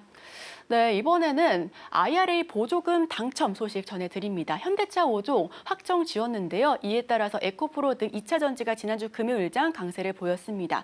전기차 세액공제 차종은 25개로 훨씬 줄어들었는데 현대차 그룹만 유일하게 추가되면서 좋은 소식 전해왔습니다. 중국은 계속해서 미국 때리기 그리고 미국도 역시 중국 때리기를 보여주고 있는데 관련해서 수출 규제가 우리한테 반사이익의 모멘텀이 될 수 있다 하는 부분 역시도 함께하고 있고요. 테슬라의 주가가 실적 부진을 딛고 새벽 사이 8% 넘게 반등을 했기 때문에 월가에서 뱅크 오브 아메리카에 포함해서 낙관론이 재부상했습니다. 이와 관련해서도 우리 증시에 오늘 모멘텀 함께 기대해 보셔도 좋을 것 같고요. 새해에도 줄줄이 신저가를 기록하고 있는 우리 2차 전지와 관련된 소재 부품단에서는 기약 없는 하락세를 보여주고 있는데 반등의 실마리가 될지 함께 살펴보셔도 좋겠습니다. ESS 스탠다드 에너지가 CS2025에서 반화준 배터리를 처음 선보인다라고 합니다. LFP 배터리보다 25%나 훨씬 싼 가격에 내놓겠다라고 한 만큼 함께 살펴보셔도 좋을 것 같은데요. 화재에도 강한 모습을 함께 살펴보셔도 좋겠습니다. 마지막으로 특징 전환 시선을 짧게만 짚어보겠습니다. 마지막 특징주입니다. 먼저 중국 호흡기 감염병 환자 증가 소식에 진단 키트가 관련해서 상승세를 보여줬고요. APR, 우선 화장품주도 일제히 강세를 보여주고 있습니다. 수출 데이터가 강한 모습들, 식품과 화장품주 계속해서 랠리가 이어지고 있는 모습인데 교촌 F&B, 경기 악화에도 치킨 수요가 견조하다라는 소식이 함께 강세를 보여주고 있다는 소식 살펴보고요. 다만 너무 올랐었던 탓이었을까요? 로보테마가 일제히 약세를 보여주면서 투자자들의 마음을 가볍게 할 수가 없었습니다. 이와 관련해서 전일장 특징주 함께 살펴봤습니다. 네, 지난주 금요일 우리 증시는 오랜만에 좋은 흐름을 보였습니다. 코스피, 코스닥 그리고 선물까지 외국인들의 매수 포지션이 좀 지키게 됐고요. 특히나 외국인들이 선물 쪽에서는 1조 원 넘게 사들였습니다. 그만큼 계엄령 이후 처음 있었던 일이었기 때문에 그만큼 좀 흐름이 좋게 바뀌었다라고 볼 수 있을 것 같습니다. 오늘도 추가적인 상승세를 이어갈 수 있길 바라면서 오늘 체크해볼 뉴스 함께 확인해 보시죠. 오늘 첫 번째로는 반도체 관련된 기사 보겠습니다. 일단 단독 뉴스이기 때문에 뉴스 플로우 체크 조금 더 필요할 것 같은데 개념부터 이 안에 들어있는 내용 정리를 좀 해보겠습니다. 삼성전자가 그동안 HBM3E에 대해서는 SK하이닉스에 좀 뒤지는 모습을 보였습니다. 그래서 상대적으로 HBM4 시장은 아직 선점된 자리가 없기 때문에 삼성전자가 먼저 나서서 이 시장을 점령하겠다라는 의지를 밝힌 바 있는데요. 그리고 관련해서 단독 뉴스가 나왔습니다. HBM4에 들어가는 로직 다이가 있는데 여기에 테스트 생산을 개시하겠다라는 겁니다. 이제 HBM의 구조를 좀 보면 기존에 있었던 5세대까지는 GPU랑 HBM이 병렬식으로 옆으로 이렇게 나란히 구조가 되어 있었는데 HBM4부터는 기판 위에 그 위에 GPU를 얹고 그 위에 로직 다이와 HBM이 같이 연결되는 위로 쌓는 구조로 구성이 되게 됩니다. 그중에서 로직 다이라고 하면 HBM 가장 끝단에 가장 맨 밑에 있는 거고요. 두뇌 역할을 하면서 D램을 컨트롤하는 역할을 하게 됩니다. 사실상 발열이 가장 심하게 나는 곳이기 때문에 수율을 잡기 위해서 가장 중요한 부분이 로직 다이다라고 보시면 될 것 같습니다. 그리고 삼성전자가 아직 점령하지 못한 HBM4 시장의 로직 다이에 대해서 테스트 생산에 들어갔다라는 소식이 단독 뉴스를 통해서 전해졌던 겁니다. 이 내용을 좀 이해하기 위해서 아랫부분부터 좀 살펴볼 텐데요. 나노라고 하는 건 이제 머리카락 그 두께보다 한 10만 분의 1 정도로 굉장히 얇은 숫자를 의미합니다. 그래서 지금 삼성전자랑 SK하이닉스가 HBM4에 들어가는 나노 공정을 보면 SK하이닉스가 5나노고 그리고 삼성전자가 4나노로 책정을 할 것으로 보이고요. 5보다는 4로 숫자가 낮아질수록 더 얇은 선이 된다라고 보시면 될 것 같습니다. 그리고 나노는 이제 파운드리 공정에서 사용하는 단어이기 때문에 맨 처음에 반도체가 완성되기 전인 웨이퍼에 있어서 더 많은 패턴을 그릴 수 있다라는 장점을 가지고 있습니다. 그리고 뒤에 있는 걸 보면 1B D램, 그러니까 1B 공정을 사용한다는 거고요. 삼성전자는 1C 공정을 사용한다라는 겁니다. 1A, 1B, 1C 공정일 때 뒤로 갈수록 선폭이 더 미세화되는 장점이 있습니다. 이건 파운드리보다는 반도체 단에서 봤을 때 선폭을 더 미세하게 잘 그릴 수 있다라는 의미로 보시면 될 것 같고요. 아직까지 HBM4 시장에 대해서는 선점한 기업이 없기 때문에 삼성전자가 실제적으로 한 발 더 앞서 나갈 수 있을지는 조금 더 체크를 해보셔야 될 것 같습니다. 두 번째 기사 함께 확인해 보겠습니다. 이번에는 2월 MSCI 편입과 관련된 기사 함께 보도록 할 텐데요. 이제부터 좀 체크를 해볼 필요가 있겠죠. 가장 높은 순위로 지금 편입 후보로 논의되고 있는 게 1위가 삼양식품, 2위가 LIG 넥스원, 3위가 HD 현대미포입니다. 일단 가능성은 한 중상에서 중 정도 보고 있고요. 가장 높은 게 삼양식품인데 편입까지 15.9% 정도 남았고 나머지는 17 그리고 19% 정도 추가적인 상승세를 이어가야만 편입이 가능합니다. 다만 만약에 1월에 불발된다 하더라도 다음에 이제 5월까지 이연된 기대감이 좀 있을 수 있기 때문에 오히려 이때 불발되더라도 베팅 타이밍이 좀 빠를 수 있다라는 긍정적인 시각도 있으니까 참고해 보시면 좋겠고요. 일단 여기 2월에 편입되기 위해서는 20일과 30일 사이에 지금 남아있는 이 추가적인 상승세를 뛰어넘어야 한다라는 부분 함께 보시면 좋겠습니다. 자, 그럼 오늘 예상 체결 지수도 이어서 함께 확인해 보도록 하겠습니다. 네, 오늘 시장은 다행히 양시장 출발하면서 출발 준비하고 있는데요. 코스피는 2,460선, 그리고 코스닥은 앞자리가 7로 또 바뀌게 됐죠. 710선 올라가면서 출발 준비하고 있습니다.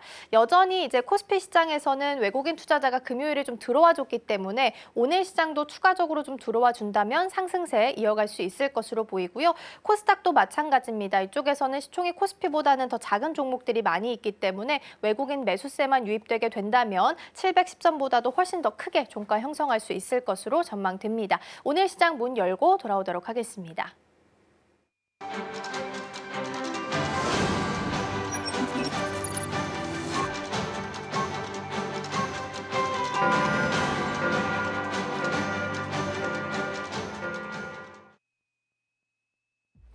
네, 1월 6일 월요일 문을 힘차게 열었습니다. 지난 거래일 우리 시장 모처럼 만에 반등세 강하게 보여줬습니다. 코스피, 코스닥 각각 1%대, 2%대 상승률 보여줬고 외국인과 기관의 매수세가 지수 상승 이끌어갔습니다. 코스피는 2,440포인트 선까지 올라왔고요. 코스닥은 700포인트 선까지 회복이 되면서 오늘 장 안에서 추가 상승이 과연 가능할지 과연 관심이 많이 모이고 있습니다. 그럼 바로 지수부터 열어보도록 하겠습니다. 네, 일단 코스피, 코스닥 모두 다 예상 체결 지수와 비슷한 흐름 보여주고 있습니다. 모두 다 0.47%, 0.3% 상승부를 켜고 있고요. 코스피는 2,450포인트 선까지 올라왔습니다. 코스닥은 707포인트 선에서 개장 시작했습니다. 이어서 업종별로 흐름도 함께 체크해 보도록 하겠습니다. 가장 먼저 코스피부터 살펴보자면 음식료품과 섬유, 의복을 제외하고는 모두 다 상승불 켜고 있습니다. 특히나 종이목재에서 0.78%로 가장 강하게 움직임 보여주고 있습니다. 다음 업종들도 살펴보도록 하겠습니다. 다음 업종들 같은 경우에는 전부 다 상승세 보여주고 있고 그 안에서도 기계 쪽에서 1.65%, 올해 들어서 기계 업종 자체가 굉장히 많은 상승세를 보여주고 있기 때문에 오늘 장 안에서도 기계 과연 어디까지 올라갈 수 있을지 함께 체크해 보도록 하겠습니다. 코스닥도 살펴보도록 하겠습니다. 코스닥 업종 안에서는 기타 서비스와 건설이 각각 0.3, 0.1% 소폭의 하락세를 보여주고 있고 유통과 금융 쪽에서가 좀 강세를 나타내고 있습니다. 특히나 유통이 1.3%나 올라가면서 출발하고 있습니다. 이어서 다음 업종들로 넘어가 보도록 하겠습니다. 다음 업종 안에서는 화학이 가장 강한 움직임 보여주고 있고요. 그리고 출판, 매체, 복제 쪽에서 0.14% 소폭의 하락세 보여주고 있습니다. 섬유 의류가 이 코스피와는 좀 반대로 올라가고 있고 마찬가지로 음식료, 담배도 코스피와는 반대로 올라가는 흐름 나타내고 있습니다. 시가총액 상위 종목들 흐름 함께 체크해 보겠습니다. 지난 거래일에는 1위부터 5위까지 모두 다 상승불을 켜면서 마무리 지었습니다. 오늘 시장 안에서는 SK 하이닉스만 유일하게 상승불 강하게 켜고 있고요. 나머지 종목들은 모두 다 파란불을 켜고 있고 삼성전자가 보합권으로 출발하고 있습니다. 지난 금요일 뉴욕 시장을 살펴보자면 SK 하이닉스 같이 밸류체인으로 엮여있는 엔비디아가 4%대 강한 상승세 보여줬고 필라델피아 반도체 지수도 2%가량 올라가면서 전반적으로 기술주의 성적이 꽤나 잘 나왔습니다. 오늘 우리 시장 안에서는 SK 하이닉스만 오롯이 좀 받아가는 분위기 나타내고 있습니다. 삼성전자는 이제 8일에 4분기 잠정 실적을 발표할 예정입니다. 통상적으로 봤을 때 국내 증시에서 가장 먼저 실적을 발표하기 때문에 이 어닝 시즌의 분위기를 좌우한다라고 보고 있습니다. 일단 증권가 안에서는 4분기 실적 추정치가 매출액과 영업이익이 각각 컨센에서 4%, 18% 하회를 할 것이다 라면서 부정적인 전망을 내놨습니다. 참고해 보시면 좋을 것 같고요. 그리고 CES 2025에서 이제 삼성전자 새로운 걸 또 내보낸다고 합니다. 이번에 구글과 공동 개발했던 이 3D 오디오 기술입니다. 이 이클립사가 탑재된 TV를 업계 최초로 선보인다라고 합니다. 그리고 SK 하이닉스 같은 경우에는 이 HBM 5세대 16단 시제품을 마찬가지로 CES에서 공개를 한다고 합니다. 과연 반응이 어떨지 함께 체크해 보시면 좋을 것 같습니다. LG 에너지 솔루션이 0.28% 떨어지고 있습니다. 삼성 바이오로직스는 0.64%, 현대차가 지금 낙폭이 가장 깊게 형성되어 있습니다. 거의 1% 가까운 낙폭을 보여주고 있는데 현대차와 기아가 이제 지난해 2024년에 미국에서 한 자릿수 판매 성장률을 기록했다라고 합니다. 2년 연속으로 봤을 때는 또 역대 최고 실적을 기록했다라고 하는데 오늘 주가에는 크게 반영이 되지 않은 모습 보이고 있습니다. 이어서 코스닥 시가총액 상위 종목들 흐름도 함께 체크해 보겠습니다. 지난 거래일에는 코스피도 1위부터 5위까지, 코스닥도 1위부터 5위까지 모두 다 상승불을 켰습니다. 오늘 시장 안에서는 알테오젠만 지금 2.35% 떨어지고 있지 나머지 종목들은 마찬가지로 상승불 강하게 켜고 있습니다. 에코프로 BM, 에코프로 그룹주들 그동안 굉장히 많이 밀리는 모습 보여줬습니다. 지난 거래일에 저가 매수세가 크게 유입이 되면서 강한 반등세 보여줬고요. 에코프로 쪽에서는 10% 넘어가는 상승률을 나타내기도 했습니다. 그리고 현대차에서 이제 5종, 현대차 기아 쪽에서 5종, 그리고 미국에서 이 테슬라의 사이버 트럭이 미국의 이 전기차 보조금을 받는다라는 소식에 에코프로 BM까지 함께 좀 상승세를 타고 있다라는 시장의 분석까지 있었으니까 참고해 보시면 좋을 것 같습니다. 레인보우 로보틱스를 삼성전자의 자회사로 편입된다라는 소식에 이거를 연속해서 상승세 강하게 보여줬고요. 이틀 새에 43.21%나 올라갔다라고 합니다. 이 부분도 함께 참고해 보시면 좋을 것 같습니다. 네, 이어서 시장에서 강하게 움직임을 보이는 종목들도 함께 체크해 보도록 하겠습니다. 네, 오늘 전반적으로 살펴봤을 때는 상승하는 종목들이 더 많은 것으로 보여지고 있습니다. 가장 먼저 전자기술부터 살펴보도록 하겠습니다. 삼성전자는 여전히 보합권의 움직임을 유지하고 있습니다. 나머지 종목군들을 살펴봤더니 이 미증시에서 기술주가 강세를 보였던 것과는 조금은 다른 분위기 자아내고 있습니다. 떨어지는 종목군들도 어느 정도는 눈에 띄게 보이고 있습니다. 하나솔루션은 일단은 지난 거래일에도 크게 상승을 했던 종목 중에 하나입니다. 이 테슬라의 4분기 ESS 판매량이 호조세를 보이면서 태양광이라던가 풍력 쪽에서도 어느 정도 주가가 탄력적인 움직임을 보였습니다.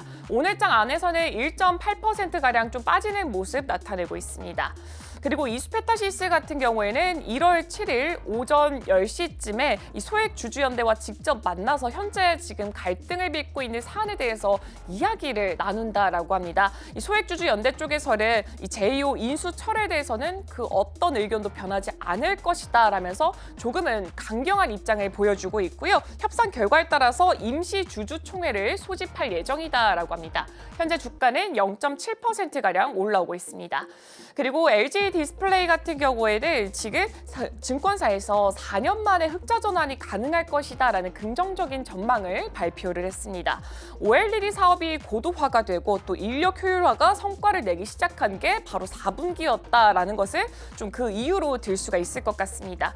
그리고 올해 2분기부터는 애플에서 드디어 이제 항상 사람들이 많이 기대를 했던 게 인텔리전스였습니다. 인텔리전스 적용이 확대가 되면서 주가가 더욱더 올라갈 수 있는 기회가 될 것이다 라면서 리포트를 냈기 때문에 이 부분도 함께 체크해 보시면 좋을 것 같습니다. 그리고 양자암호까지 함께 체크해 보도록 하겠습니다. 이번에 CES2025에서 또 하나의 키워드로 자리 잡은 게 바로 양자암호입니다. 이번에 CES에서 양자 컴퓨팅 부분이 따로 신설이 됐습니다. 그만큼 지금 세계적인 관심이 양자암호 쪽에 모여 있기 때문에 이 부분도 함께 체크해 보시면 좋을 것 같습니다. 이어서 다음 섹터로 넘어가 보도록 하겠습니다. 다음 섹터는 제조업 쪽 살펴보도록 하겠습니다. 네, 제조업 쪽 전반적으로 살펴봤을 땐 그래도 상승하는 종목군들이 훨씬 더 많이 보이고 있습니다. 오늘 아침 7시 글로벌 증시 와이드에서도 말했다시피 2025년에 미국 증시의 키워드 중 하나도 바로 드론입니다.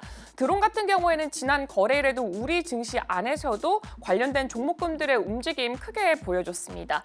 미국 정부가 중국이 드론 시장에서 지배적인 지위를 이용을 하면서 안보 위협을 초래를 할 수가 있다. 라면서 이 관련 기술을 규제할 것이다. 여기에서 검토가 진행되고 있다라는 소식이 나왔습니다. 오늘장 안에서 드론 관련주들의 움직임 함께 체크해 보시면 좋을 것 같습니다. 2차 전지 관련된 종목들도 오늘장 흐름 굉장히 나쁘지 않게 흘러가고 있습니다. 현대차 그룹의 전기차 5종이 미국에서 IRA 보조금을 받는다라는 소식에 계속해서 수혜를 받았었고요. 또 중국이 배터리 부품과 금속 가공에서 사용되고 있는 이 특정 기술에 대해서 수출 매수 규제를 강화할 계획이다라는 소식까지 나왔으니까 함께 체크해 보시면 좋을 것 같습니다. 그리고 LCD 한국조선해양 같은 경우에는 LNG 운반선 인도를 시작으로 올해 수출에 포문을 연다라는 소식이 들어왔습니다. 오늘 인도되는 이 선박 같은 경우에는 2022년 6월에 아시아 선사로부터 수주했던 LNG 운반선이라고 합니다. 오늘 장 안에서 주가 흐름도 함께 체크해 보도록 하겠습니다. 이어서 다음 섹터 넘어가 보도록 하겠습니다. 다음 섹터로는 프로세스 산업 쪽 살펴보도록 하겠습니다. 오늘 전반적으로 2차 전지 소재 부품 관련된 종목들도 함께 잘 움직임 보여주고 있습니다. 떨어지는 종목군들은 몇 개 없는 것으로 보여지고 있고요. 에코프로가 거의 지금 5.59%, 5.6%가량 올라가 있고 금양이 3%, 에코프로 머티가 3.93%로 오늘 장 안에서도 전일장과 비교했을 때 에코프로 그룹주들 함께 움직임 잘 가고 있습니다. 포스코 퓨체미 1.9% 올라가고 있고 SKC가 0.26% 상승하면서 지금 시장 계속해서 진행되고 있습니다. 네, 지금까지 개장 브리핑이었습니다.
네, 계속해서 캐스팅콜로 이어가 보도록 하겠습니다. 오늘 도움 말씀에는 기업공시연구소 변영인 대표 자리해 주셨습니다. 대표님 어서 오세요. 네, 고맙습니다.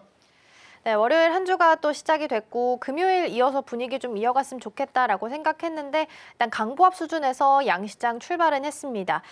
금요일에는 외국인이 들어와서 반가웠는데 일단 아직은 마이너스권으로 찍혀 있는 것 같긴 하거든요. 전반적인 분위기 좀 어떻게 보고 계실까요? 네, 지난주 수급 동향에 비해서 오늘 다소 시초에 좀 아쉬운 흐름이다라고 볼 수 있겠는데 그렇게 뭐 현재 시초의 어떤 이 외인의 매도세 규모들이 양시장에 비해서 뭐 미미한 수준이다라고 볼 수 있기 때문에 일단 장 중후반까지에 대한 수급 변화를 다시 한번 좀 체크를 좀 해봐야 될 것 같고 오늘 선별적인 어떤 증시의 흐름들 특히나 코스닥 지수가 좀 상대적으로 좀 상승의 종목 수가 훨씬 더 많습니다. 1107개 종목이 좀 현재 상승을 하고 있고 하락 종목의 수가 454종목.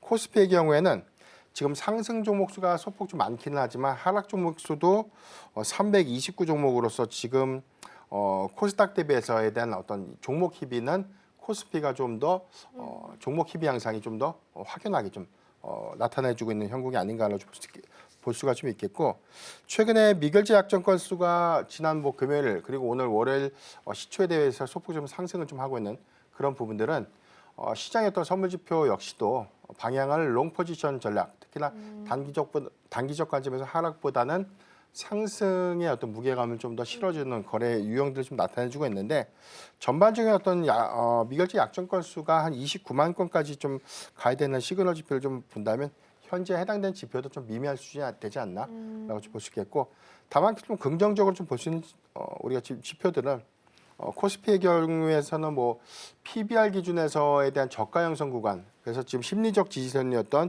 2,405선 정도를 탄탄하게 좀 지지해주고 난 이후에 2,450선까지 현재 좀 반등을 좀 해주고 있는 모습이기 때문에 국내 정치 리스크를 좀 제외했다면 우리 증시의 어떤 수급 유입 효과들은 좀 어땠을까, 좀 더 좋지 않았을까라는 아쉬움이 좀 일부는 좀 남아 있습니다.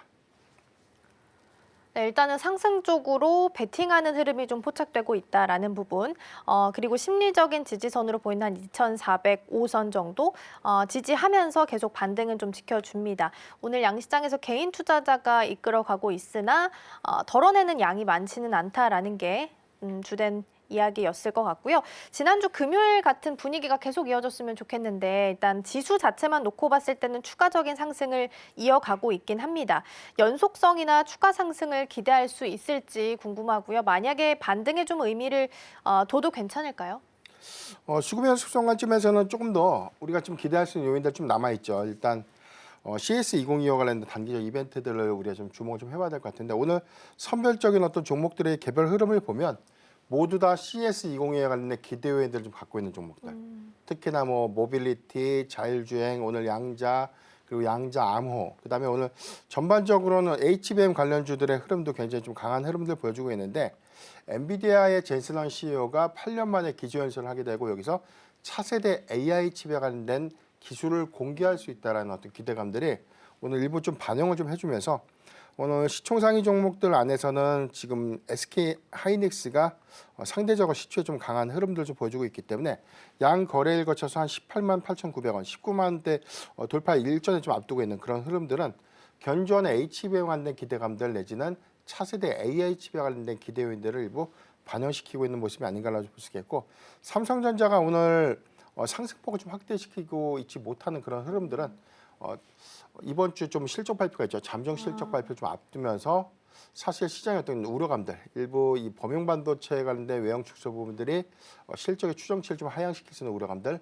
여기에 더해서는 뭐 퀄테스트 승인 지연으로 인해서 HBM 시장의 어떤 이 선점이라든가 어떤 시장 점유율을 확대시킬 수 있는 그런 배경적인 측면들 좀 제한적인 그런 모습들이 SK 하이닉스와의 어떤 주가의 어떤 희비가 좀 엇갈리는 그런 모습으로 좀 이어지지 않았나라고 볼 수 있겠고 대체적인 상황들은 오늘 뭐 중소형주 중심으로 어떤 매기가 좀 더 집중되는 모습들이 좀 더 나타나지고 있지 않나라고 좀 판단해 보고 있습니다. 네, 말씀해 주신 것처럼 오늘은 중소형주 단에서 그리고 CES 관련주들도 오늘 좀 이벤트 앞둔 상황 속에서 강세를 보이는 종목들 확인이 좀 되고 있습니다. 환율을 체크를 좀 해보니까 지금 오늘은 1,469원 70전에서 현재 체크가 좀 되고 있습니다. 지난주에 달러 인덱스가 109선까지 올라서 사실 좀 걱정했는데 오히려 환율은 좀 떨어지는 모습을 보였습니다. 오늘 소폭 한 0.04% 오른다고 하더라도 빠지는 그 매도량이 크지는 않은 상황이잖아요. 그래서 한편에서는 지금 환율 정점론에 대한 이야기도 좀 나오고 있지 않나라는 생각도 듭니다. 그러면 만약에 진짜 정점론이 맞다면 그동안 낙폭이 좀 과다했었던 대형 주단 위주로도 다시 한 번쯤 기회를 찾아볼 수 있을까요? 전 충분히 좀 가능한 얘기다라고 볼 수 있는데 우리가 연준이 지난 하반기였죠. 기준금리를 이제 인하했음에도 불구하고 환율이 재차 상승했던 배경들 이 부분은 단순하게 트럼프 집권에 관련된 환율의 뭐 상방 압력 요인들 이 부분이 일시적인 요인은 좀 가 있다고는 보지만 이게 지속될 것이다. 이 부분은 국내 정치 리스크 요인들이 좀 크다고 봐요. 그러니까 우리나라가 특히 원화가 약세 기조를 좀 보였던 이런 배경들 중에 하나가 가장 큰 원인 중에 하나는 저는 뭐 국내 정치 리스크 그리고 정부의 사실 뭐 정부에서는 지금 뭐 공백 상태죠. 그러니까 그런 부분들이 외인으로 하여금은 굉장히 좀 리스크한 측면들을 우리 스스로가 좀 부각시킨 셈이 되지 않았나라고 좀 보시겠고 다만 1,470원대 안에서 오히려 1,500원대를 좀 터치하지 못하고 있는 그런 흐름들은 일단은 환율이 급격하게 좀 올라갈 수 있는 요인들이 좀 아니었음에도 불구하고 사실 단기간에 너무 과도한 상승 압력을 좀 받았던 것은 좀 사실이기 때문에 해당되는 내용들이 조금 더 이어진다면 저는 1,470원 많게는 1,480원에서 90원대를 좀 고점이다라고 볼 수 있겠고 1,500원대를 좀 돌파할 가능성은 좀 제한적이지 않을까라고 좀 판단해 보겠지만 일단 상황적인 측면을 보면 국내 정치 리스크가 좀 더 장기화되지 않는다는 단서 그다음에 여기 대해서는 뭐 향후에 뭐 조기 대선이라든가 국정이 좀 안정화될 수 있는 어떤 결정들이 좀 더 빠르게 나와준다면 오히려 국내의 어떤 전국 안정과 맞물리면서 환율도 점진적인 어떤 하향세를 좀 이어가지 않을까라고 좀 판단해 보겠습니다. 네, 그래도 한켠에서 뭐 1,500원, 1,600원 이야기도 나왔었는데 거기에 대해서는 일단은 조금 더 보수적으로 말씀을 좀 해주셨으니까 지금 이 선에서 움직이지 않을까라고 예상을 좀 해보셔도 좋지 않을까 싶습니다.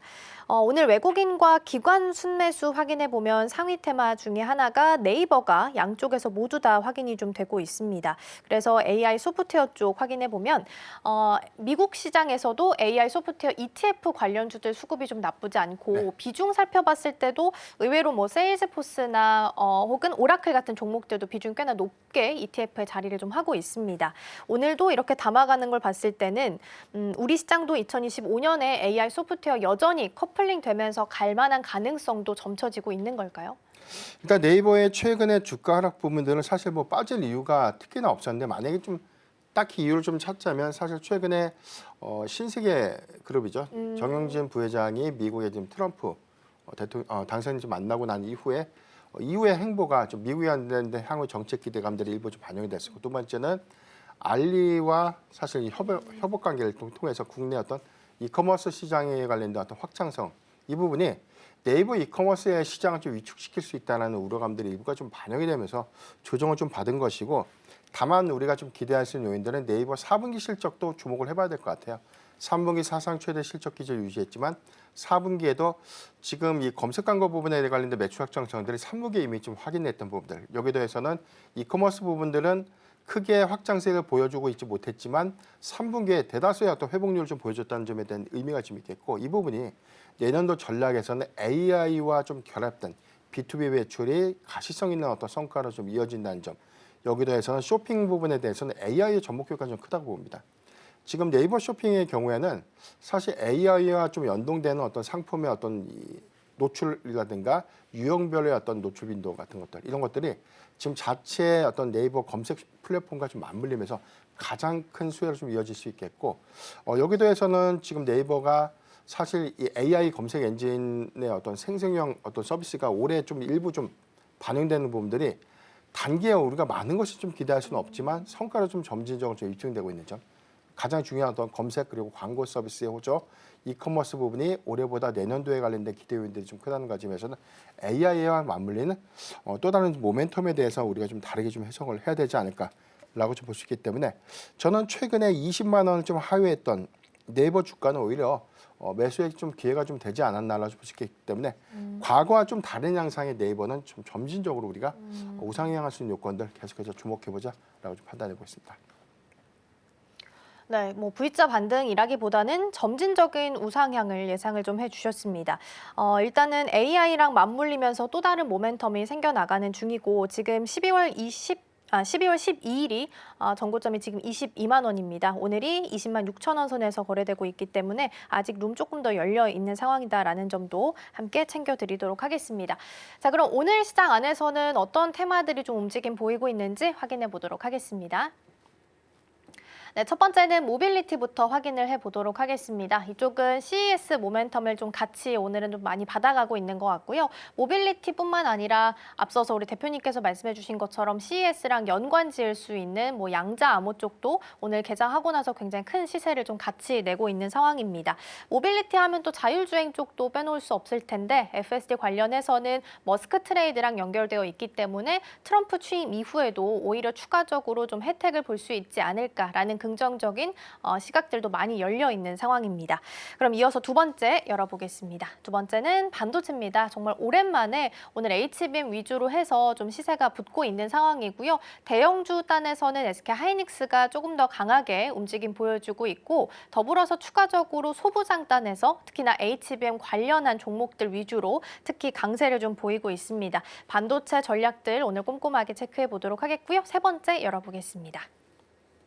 마지막은 드론입니다. 이쪽은 미국과 중국, 미중 갈등 관련해서 좀 시세를 보고 있는 쪽이다라고 보시면 될 것 같고요. 금요일장에서는 미국에서 미국 상무부 쪽에서 중국의 드론 관련한 부품 그리고 기술들 규제한다라는 소식이 전해지면서 시간 외에서도 추가적인 상승 이어가기도 했습니다.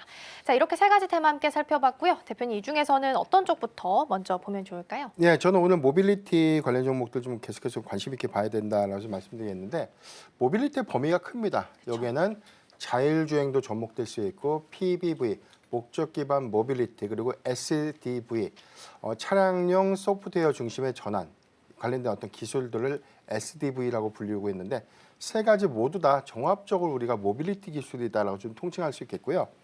가장 최근에 우리가 3년간 CES 행사를 통해서 우리가 확인됐던 내용들 우리가 좀 컨셉하긴 하지만 LG전자가 보여줬던 목적 기반 모빌리티의 어떤 차량들이 계속해서 고도화되고 있는 부분들이 이번에도 다르게 좀 더 공개가 되는 어떤 기대감들, 주력 완성차 업체들에 대한 공개의 기대감들 이런 것들은 계속해서 주목을 좀 해봐야 되는 포인트인데 이번 CES 2025에서는 레벨 3 이상의 이 자율주행 기술들이 대거 좀 공개가 될 수 있다라는 어떤 예상들이 좀 나오고 있어요. 이 부분들은 테슬라를 좀 비롯해서 BMW라든가 토요타 같은 독일과 일본차, 물론 이제 현대차도 마찬가지죠.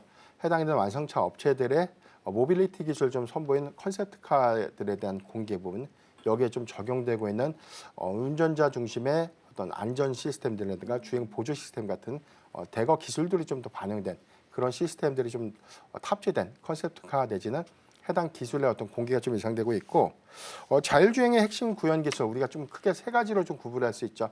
카메라 모듈과 센싱 기술, 그다음에 레이더 그리고 라이더 기술이 좀 망라된 기술이 우리가 가장 완성형 어떤 자율주행 기술의 핵심 부품이다라고 볼 수 있겠는데 카메라 모듈과 센싱 기술은 이미 좀 보편화된 지금 2세대 미만의 자율주행차 모든 차종에 지금 현재 탑재가 되어 있다라고 해도 좀 무방한 그런 기술들인데 이 부분이 라이다라는 레이더를 좀 조사해서 좌우 편차를 모두 다 예측하는 거리 인식을 좀 통해서 사물 좀 인식하는 기술이다라고 볼 수 있겠고 레이더의 경우에는 라이더가 레이더를 통해서 좀 인식하는 그런 기술들이 기후에 좀 취약합니다. 미세먼지라든가 안개, 그다음에 낮이냐 밤이냐 이런 어떤 상황에 따른 어떤 이런 오류들이 좀 있을 수 있는 부분들을 레이더가 전파나 음파를 통해서 해당되는 어떤 사물을 좀 예측하는 그런 기술들이 같이 좀 상호 보완을 하면서 완전 자율주행의 어떤 기술들을 좀 이룰 수 있는 그런 부분들인데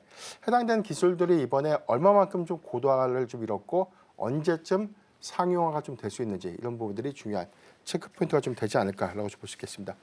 국내 경우에는 자율주행 기술이 좀 접목된 그런 부분들을 실질적인 어떤 수혜주는 저는 미비하다고 봐요. 오늘 강한 상승폭을 좀 크게 좀 보여주고 있는 라닉스 같은 종목들 이런 종목들이 오늘 가격 제한폭까지 좀 상승하고 있는 흐름들 보여주고 있지만 아직까지 우리나라에서는 이게 자율주행의 핵심적인 어떤 기술이다라고 보여줄 수 있는 종목들은 저는 소형주 안에서는 스마트 레이더 시스템이라든가 SR, S랩 같은 그런 종목들 그런 종목들 좀 제외한다면 아직까지 명확한 찐 수혜주는 좀 없다는 점 좀 참고하면 좋을 것 같고 이런 관점에서 모빌리티의 실질적인 어떤 수혜주다라고 볼 수 있는 세 가지 종목을 좀 말씀드리고 싶은데 먼저 현대모비스입니다. 이번에 전동 구동 기술입니다. 이게 우리가 자동차가 수직으로 가는데 이게 수평으로도 가는 이동 경로.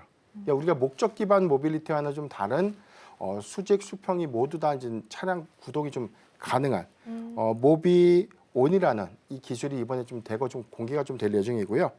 이게 AI를 적용한 운전자 보조 시스템과 좀 탑재되는 기술까지 같이 좀 공개가 될 수 있기 때문에 이 부분은 향후에 현대차에 좀 탑재될 수 있는 어떤 가능성들 이런 부분에 관련된 관점도 계속해서 좀 관심 있게 좀 보면 좋지 않을까라고 좀 말씀드리겠고 두 번째 LG이노텍입니다. 지금 카메라 모듈과 센싱 부분은 테슬라라든가 우리 주요 완성차 기업들에 많이 공급을 하고 있어요. 다만 여기에서는 라이더와 센싱 기술을 좀 포함했던 레벨 4 이상의 탑재될 수 있는 자율주행 핵심 기술을 LG이노텍이 이번 좀 공개함으로써 전장형 부품에 관련된 강점을 갖고 있는 회사로 도약할 수 있는 그런 계기도 우리가 좀 관전해야 되는 포인트가 좀 되지 않을까라고 좀 말씀드리겠고 마지막으로 HL 만도인데 HL 만도는 이미 자회사 HL 클레 무브를 통해서 이미 자율주행 관련된 서비스, 소형 레이더라든가 이런 것들을 계속해서 좀 개발을 해온 회사이기 때문에 이번에 공개된 가장 큰 어떤 모멘텀들은 자율주행 로봇입니다. 피카라고 불리는 이 주차 로봇인데 이 부분이 작년에 공개됐을 때 굉장히 큰 관심도를 좀 이끌었는데 이 부분이 올해는 레벨 4 자율주행 단계에서 업그레이드된 그런 버전들에 대한 공개를 좀 예상하고 있기 때문에 이게 주차장에서 실질적으로 좀 적용이 되면 저는 굉장히 큰 효과가 좀 있을 것 같아요. 이런 것들에 대한 기대감들 내지는 향후에 어떤 상용화 기대감 계속해서 관심 있게 좀 보면 좋지 않을까라고 판단하고 있습니다.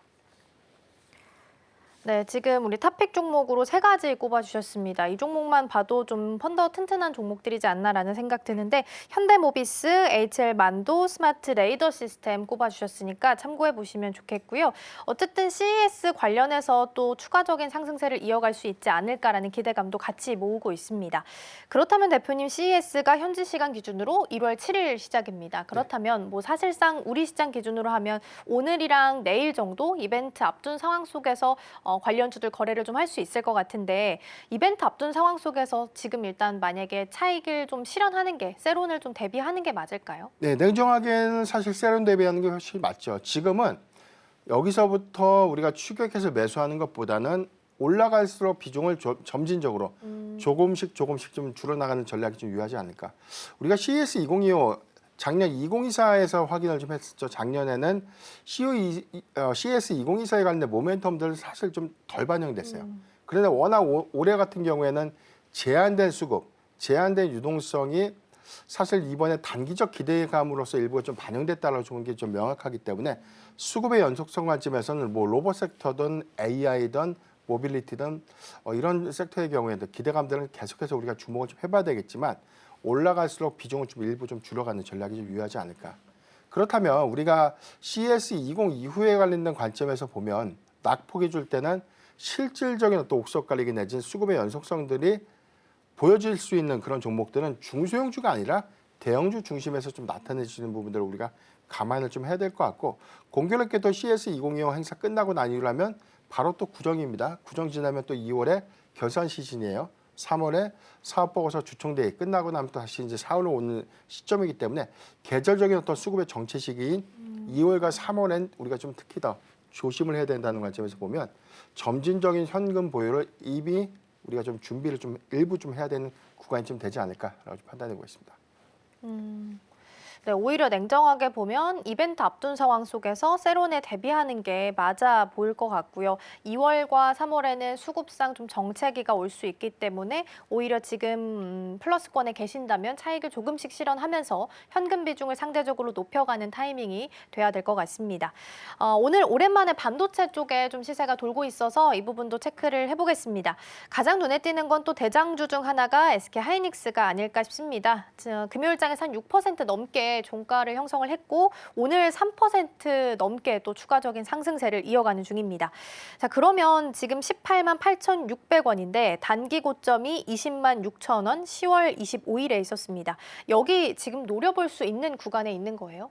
단기적 목표가는 한 20만 원대까지는 우리가 계속해서 관심 있게 봐야 된다라고 말씀드리겠는데 반도체 업황에 관련된 우려감들 특히나 레거시 반도체 부분에 대한 가격 하위 여건들 그리고 재고의 증가 부분들이 4분기 실적이 좀 발목을 좀 잡을 수 있다. 그래서 삼성전자의 최근 잠정 실적 추정치, 영업이익 추정치가 8조 원대 중후반에서 지금은 7조 원대 후반까지 좀 많이 내려온 상태죠.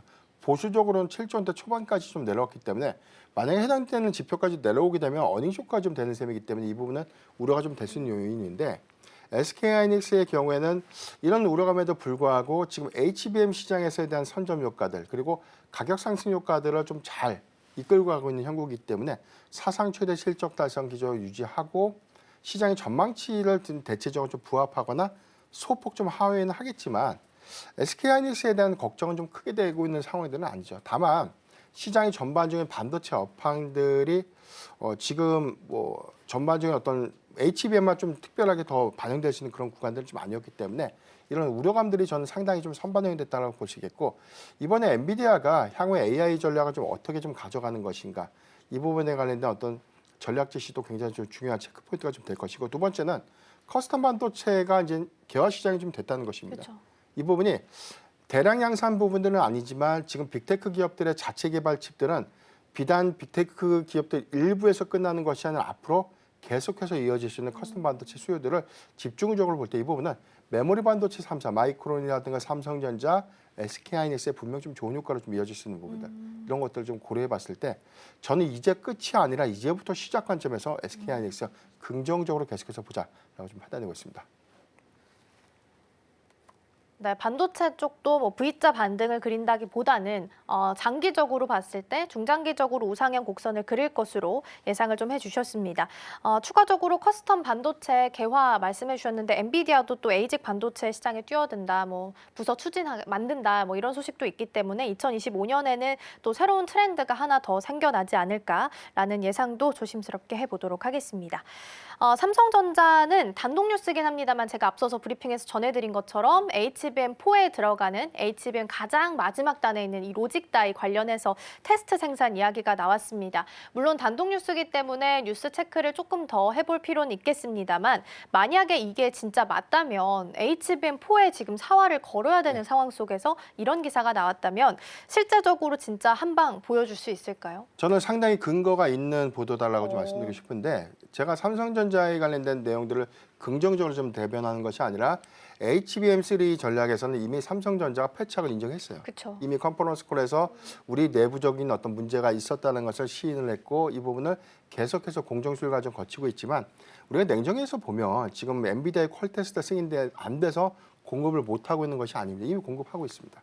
공급을 하고 있는데 정식적인 양산 절차를 거칠 수 있는 수준이 아니라는 것이죠. 그러니까 생산 수율 요건들이 70% 수준 정도로 좀 예상이 좀 되고 있는 부분들, 이 부분 때문에 사실 만족할 만한 90% 이상의 어떤 양산 수율 효과를 좀 내고 있지 못하는 그런 아쉬움들이 있지만 그래서 HBM4에 관련된 전략들 이 부분은 삼성전자가 사활을 걸었다는 것이 맞겠고 로직다에 관련돼서는 TSMC가 향후에 모든 HBM 칩에 관련된 어떤 제조 공정들을 다 컨트롤하는 그런 어떤 컨트롤 타워가 좀 되는 셈인데 TSMC와의 협업설까지 삼성전자가 로브콜을 좀 보낼 정도로 적극적인 그런 모습들을 보였기 때문에 이번에 로직다에 관련된 설계 칩들 먼저 들어간다는 부분은 SK하이닉스 분명히 저는 좀 긴장을 해야 되지 않나. 다만 이제 이런 모멘텀들이 HBM3에 대한 시장 선점 효과는 좀 늦어졌지만 HBM4에서 삼성전자가 선점 효과를 동등하게 가져갈 수 있는 시초점만 보여준다면 전 충분히 주가의 어떤 업사이드 요건 또는 기대감을 충분히 반영시킬 수는 있지 않을까라고 좀 판단해 보겠습니다. 그러게요. 또 그렇게 생각한다면 HBM4 시장을 아직까지는 누가 선점한 기업이 없기 때문에 삼성전자가 선점을 하게 된다면 주가의 업사이드는 훨씬 더 많이 열려 있다라고 보셔도 좋을 것 같습니다. 그리고 반대로 SK하이닉스는 또 긴장할 만한 뉴스가 되지 않을까라는 생각도 좀 듭니다. 근데 삼성전자가 지금 1월 8일에 잠정 실적 발표가 예정되어 있습니다. 보통 이제 메모리 반도체 재고가 좀 다시 완화되고 주가가 좀 업황이 좀 개선이 되려면 한 올해 4월에서 5월 정도로 예상을 좀 하고 있더라고요. 그러면 주가가 한 6개월 정도 선행을 한다 치면은 네. 지금 삼성전자 주가 자리도 매수가 좀 유효한 자리라고 볼 수 있을까요? 삼성전자의 이번 실적 발표, 특히나 잠정 실적 발표에 대한 기대치가 낮아진 상태이기 때문에 영업이익의 추정치가 시장의 전망치보다 크게 밀린다면 소폭 조정의 좀 빌미가 좀 될 수는 있겠지만 만약에 시장의 어떤 컨센에 좀 부합하는 수준의 실적이 나온다고 해서 주가가 저는 크게 밀릴 것이다라고 보지 않는 것은 사실상 이런 우려감들이 주가에 많이 선반영이 됐다라고 볼 수 있겠고 지금 PBR 단에서도 한 0.9배 정도 수준입니다. 이 부분은 삼성전자의 PBR 한 배 미만으로 형성됐던 당시의 실적 기조와 당시의 외형가치 기준과 좀 대비해 봤을 때 현재는 과도하게 좀 하락한 건 맞다라고 보는 게 명확하고 다만 우리가 반도체 사이클을 6개월에서 많게는 9개월까지 선행해서 반영된다. 이 부분 때문에 작년 3분기 9월부터 주가가 크게 빠졌죠. 심지어는 8월부터 좀 빠진 게 맞는 것인데 그렇다면은 반도체 겨울이 아직 오지도 않았는데 먼저 9개월치를 먼저 선행해서 뺐단 말이에요. 만약에 우리가 이제 예상되고 있는 트렌드포스의 올해 전망치 가격들의 디램과 낸드 가격의 어떤 가격 상승 효과들은 올해 3분기부터 좀 나타내 주시다라고 가정을 해봤을 때 6개월 선행 지표를 잡았을 때 3월이고 9개월 선행 지표를 보면 당연히 올해 1월이 되는 셈이죠. 그러네요. 이런 셈이기 때문에 저는 당연히 매수의 기회를 봐야 된다. 그러니까 이 부분이 우리가 만족할 만한 레거시 반도체에 대한 집중도가 너무나 커졌기 때문에 이게 비단 삼성전자에게만 굉장히 가혹한 평가 기준이 되는 셈이 되지 않나라고 보겠고 다만 지금 HBM에 관련된 어떤 전략들 이 부분이 SK 하이닉스에 비해서 삼성전자 부재하다 보니까 상대적인 어떤 조정폭들 주가의 회복세가 좀 더 지연되는 주가의 어떤 회복세가 계속돼서 지연되고 있는 그런 모습들로 좀 이어지지 않았나라고 볼 수 있겠는데 이번 4분기 확정 실적 발표 때는 제발 투자자들이 좀 만족할 만한 컨퍼런스 콜에서에 대한 해답을 좀 내줬으면 좋겠다라고 좀 개인적으로 좀 말씀드리겠습니다. 네. 말씀해 주신 것처럼 이제 3분기에는 그래도 회복할 거다라는 이야기가 많이 있기 때문에 그걸 이제 주가에서 좀 미리 당겨서 반영을 한다 치면 그게 또 9개월 기준으로는 1월이 될 수 있기 때문에 오히려 유효한 매수 구간이다라고 말씀해 주셨습니다. 잠정 실적 발표는 1월 8일에 현재 예정이 좀 되어 있고요. 8월 달에 한 14에서 15조 원 예상했다가 지금 11월 기준으로는 9조까지 5개월 사이 한 40% 떨어져 있다라는 부분도 함께 챙겨드리겠습니다. 지금 현재 기준으로는 8조 5천까지 예상을 좀 하고 있습니다. 오늘 도움 말씀은 여기까지 듣도록 하겠습니다. 대표님 고맙습니다.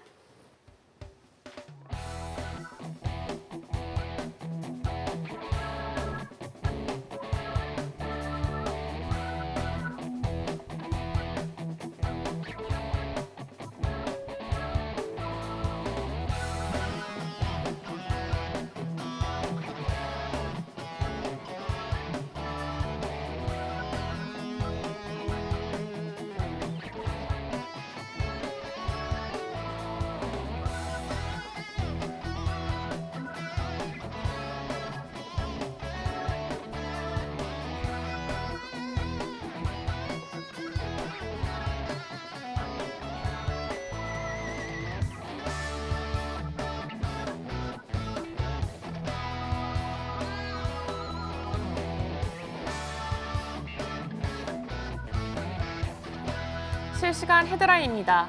삼성전자와 SK하이닉스가 미국발 빅테크 훈풍과 CES 2025 기대감에 힘입어서 6일 장 초반 상승세를 보이고 있습니다. 오는 7일부터 10일 열리는 세계 최대 가전 정보기술 박람회 CES 2025에서 젠슨황 최고 경영자가 기조연설을 맡을 거라는 소식이 미국과 우리 반도체 관련주에 긍정적인 영향을 미치고 있습니다. 이어서 다음 소식입니다. 새해에도 국내외 자동차 시장에서 하이브리드 차가 돌풍을 일으킬 것이라는 전망이 나오고 있습니다.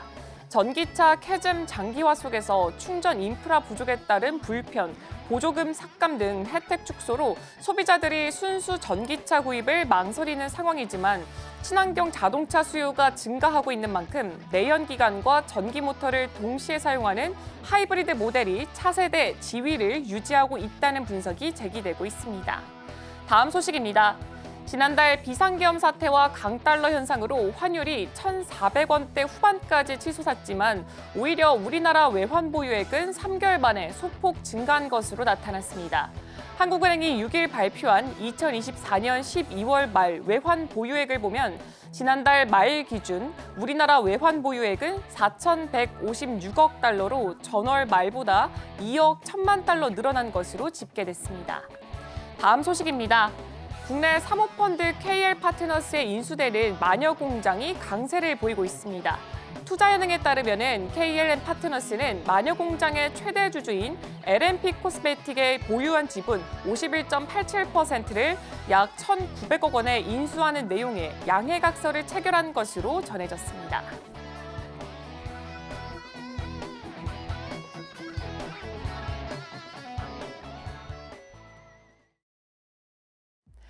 네, 지금 이 시각 시장 상황 함께 살펴보도록 하겠습니다. 개장 당시에 코스피, 코스닥 양 지수 모두 다 상승부를 키면서 출발을 했습니다. 과연 지금의 지수가 어느 방향을 가리키고 있을지 지수부터 바로 열어보도록 하겠습니다. 네, 여전히 상승폭은 그대로 유지가 되고 있습니다. 다만 코스피 쪽에서는 그 상승폭이 조금은 줄어들면서 2,448포인트 선 지나가고 있고요. 오히려 코스닥은 상승폭을 조금 더 확대해 나갔습니다. 현재 0.75% 올라가면서 710포인트 선을 또 회복하는 모습 나타내고 있습니다. 이어서 투자자별 매매 동향도 함께 살펴보도록 하겠습니다. 지난 거래일에는 외국인과 기관이 동시에 들어와 주면서 코스피와 코스닥 지수의 상승을 이끌어갔는데 오늘 같은 경우에는 개인 투자자가 코스피 지수 상승 이끌어가고 있습니다. 1,896억 원 매수하고 있고 반대로 외국인과 기관이 물량을 좀 덜어내고 있습니다. 비슷한 금액 보여주고 있습니다. 1,030억 원, 1,032억 원 매도를 보이고 있습니다. 코스닥 시장도 함께 살펴보도록 하겠습니다. 코스닥 시장도 비슷한 흐름 보이고 있습니다. 개인이 나 홀로 지금 물량을 담아내고 있고요. 외국인 투자자가 좀 물량을 많이 빼가고 있습니다. 1,127억 원 매도를 보이고 있습니다. 업종 흐름도 함께 체크해 보도록 하겠습니다. 일단 개장 당시에는 상승하는 업종들이 꽤나 많이 보였는데 일단은 의약품이 하락 전환을 했고요. 음식료품과 섬유의복 쪽에서는 그 낙폭을 조금 더 확대를 하고 있습니다. 종이목재와 화학은 그대로 유지가 되고 있습니다. 다음 업종들도 살펴보도록 하겠습니다. 다음 업종 안에서도 지금 운수장비라던가 철강, 금속, 비금속 광물 쪽에서는 하락세로 전환을 했고요. 전기전자는 오히려 강한 상승세 보여주고 있습니다. 이어서 코스닥도 살펴보도록 하겠습니다. 코스닥 업종 안에서는 금융이 2%가 넘어가는 강세 보여주고 있고요. 기타 서비스와 건설은 그대로 하락세 유지되고 있습니다. 이어서 다음 업종들도 살펴보도록 하겠습니다. 다음 업종 안에서는 섬유 의료와 종이 목재 쪽에서는 소폭의 하락 전환을 하는 모습 보이고 있습니다. 네, 이어서 시가총액 상위 종목들 흐름도 함께 체크해 보겠습니다. 일단 개장과 비교했을 때는 많은 종목들이 지금 상승 전환에 성공을 했습니다. 개장 때는 SK 하이닉스만 나 홀로 상승을 켜고 있었고 삼성전자는 보합권 그리고 엔솔은 하락을 했지만 삼성전자, 엔솔 모두 다 상승 전환에 성공을 했습니다. 반도체 투탑 모두 다 빨간불 켜져 있고요. SK 하이닉스 같은 경우에는 18만 8,200원 선까지 현재 올라왔습니다. 가장 강하게 오름폭 형성되고 있습니다. LG 엔솔도 현재 0.98% 올라오고 있습니다. 이어서 코스닥도 시가총액 상위 종목들 흐름 함께 체크해 보겠습니다. 코스닥 안에서는 알테오젠 여전히 낙폭이 유지되고 있습니다. 2%가량 떨어지고 있고 HLB가 지금 소폭 하락 전환했습니다. 현재는 0.13% 하락하고 있습니다. 에코프로는 3%, 에코프로 BM과 레인보우 로보틱스는 각각 1%대 상승폭 그대로 보여주고 있습니다. 이제 맵을 열어서 어떤 종목들이 상승하고 또 하락하고 있는지도 체크해 보겠습니다.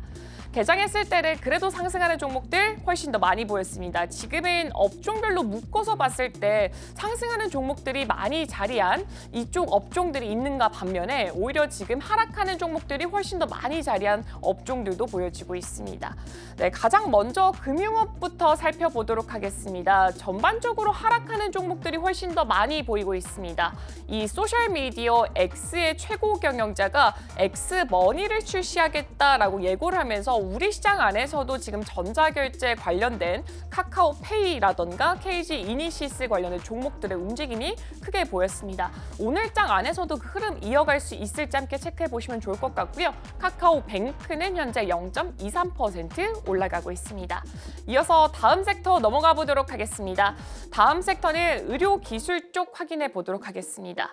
중국에서 이 호흡기 감염 환자가 폭증하고 있다라는 소식도 들리고 있고 우리나라 안에서도 독감 환자가 굉장히 많이 증가하고 있습니다.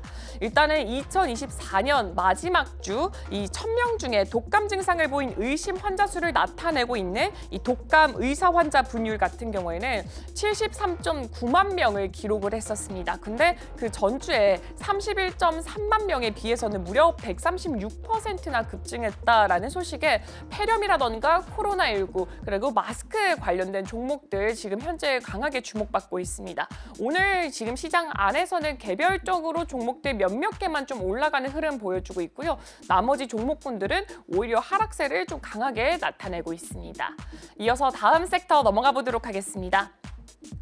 네, 다음 섹터는 커뮤니케이션 쪽 확인해 보도록 하겠습니다. 커뮤니케이션은 제일 좀 하단 쪽에 위치해 있고요. 지금 오늘장 안에서는 모두 다 좀 떨어지는 모습 보여주고 있습니다.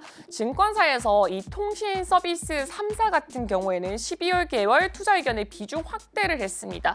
또 2025년 올해 1월에 투자 배력도를 높음으로 유지를 한다라고 합니다. 그 이유를 조금 더 살펴봤더니 실적과 주주 이익 환원 전망이 굉장히 양호하기 때문에 이 세 개의 종목들에게는 긍정적인 평가를 내렸다고 합니다. 하지만 오늘장 안에서는 주가가 조금 다소 좀 부진한 모습을 보여주고 있습니다. 이어서 다음 섹터 넘어가 보도록 하겠습니다. 네, 다음 섹터는 테크놀로지 서비스 확인해 보도록 하겠습니다. 네이버가 대표적인 종목으로 꼽아볼 수가 있겠습니다. 증권사에서 줄줄이 목표 주가를 상향하고 있습니다. 현재 주가는 2%를 좀 넘어서서 3%가량 오름세 크게 확대하고 있습니다. 그리고 데브시스터즈 같은 경우에는 쿠키런 모험의 탑이 글로벌 이용자 510만 명을 기록을 했다라는 소식이 있었고 이 부분도 참고해 보시면 좋을 것 같습니다. 크래프톤 같은 경우에도 지금 4분기, 2024년 4분기에 대해서 굉장히 좋은 전망을 내리고 있습니다. 올해 주가가 많은 폭으로 오를 거라고 하니까 그 부분도 함께 체크해 보시면 좋을 것 같고 오늘 장 안에서는 게임주 넷마블을 제외하고는 모두 다 오름폭 크게 유지되고 있습니다. 네, 지금까지 시장 브리핑이었습니다. 네, 오늘 개장한 이후에는 양시장 지수는 강보합 수준이지만 수급이 좀 아쉬운 상황으로 이어지고 있습니다. 외국인이 현물과 선물에서 모두 빼고 있는 걸로 확인이 좀 되고 있는데요. 오후 시장 안에서는 수급이 좀 골고루 들어와 주기를 바라면서 오늘도 마무리하도록 하겠습니다. 저희가 방송 중에 제공해드린 정보는 투자 판단을 위한 조언일 뿐 해당 종목의 가치와 수익률은 보장하지 않습니다. 저희는 내일 더 다양한 소식 준비해서 돌아오겠습니다. 시청해주신 여러분 고맙습니다.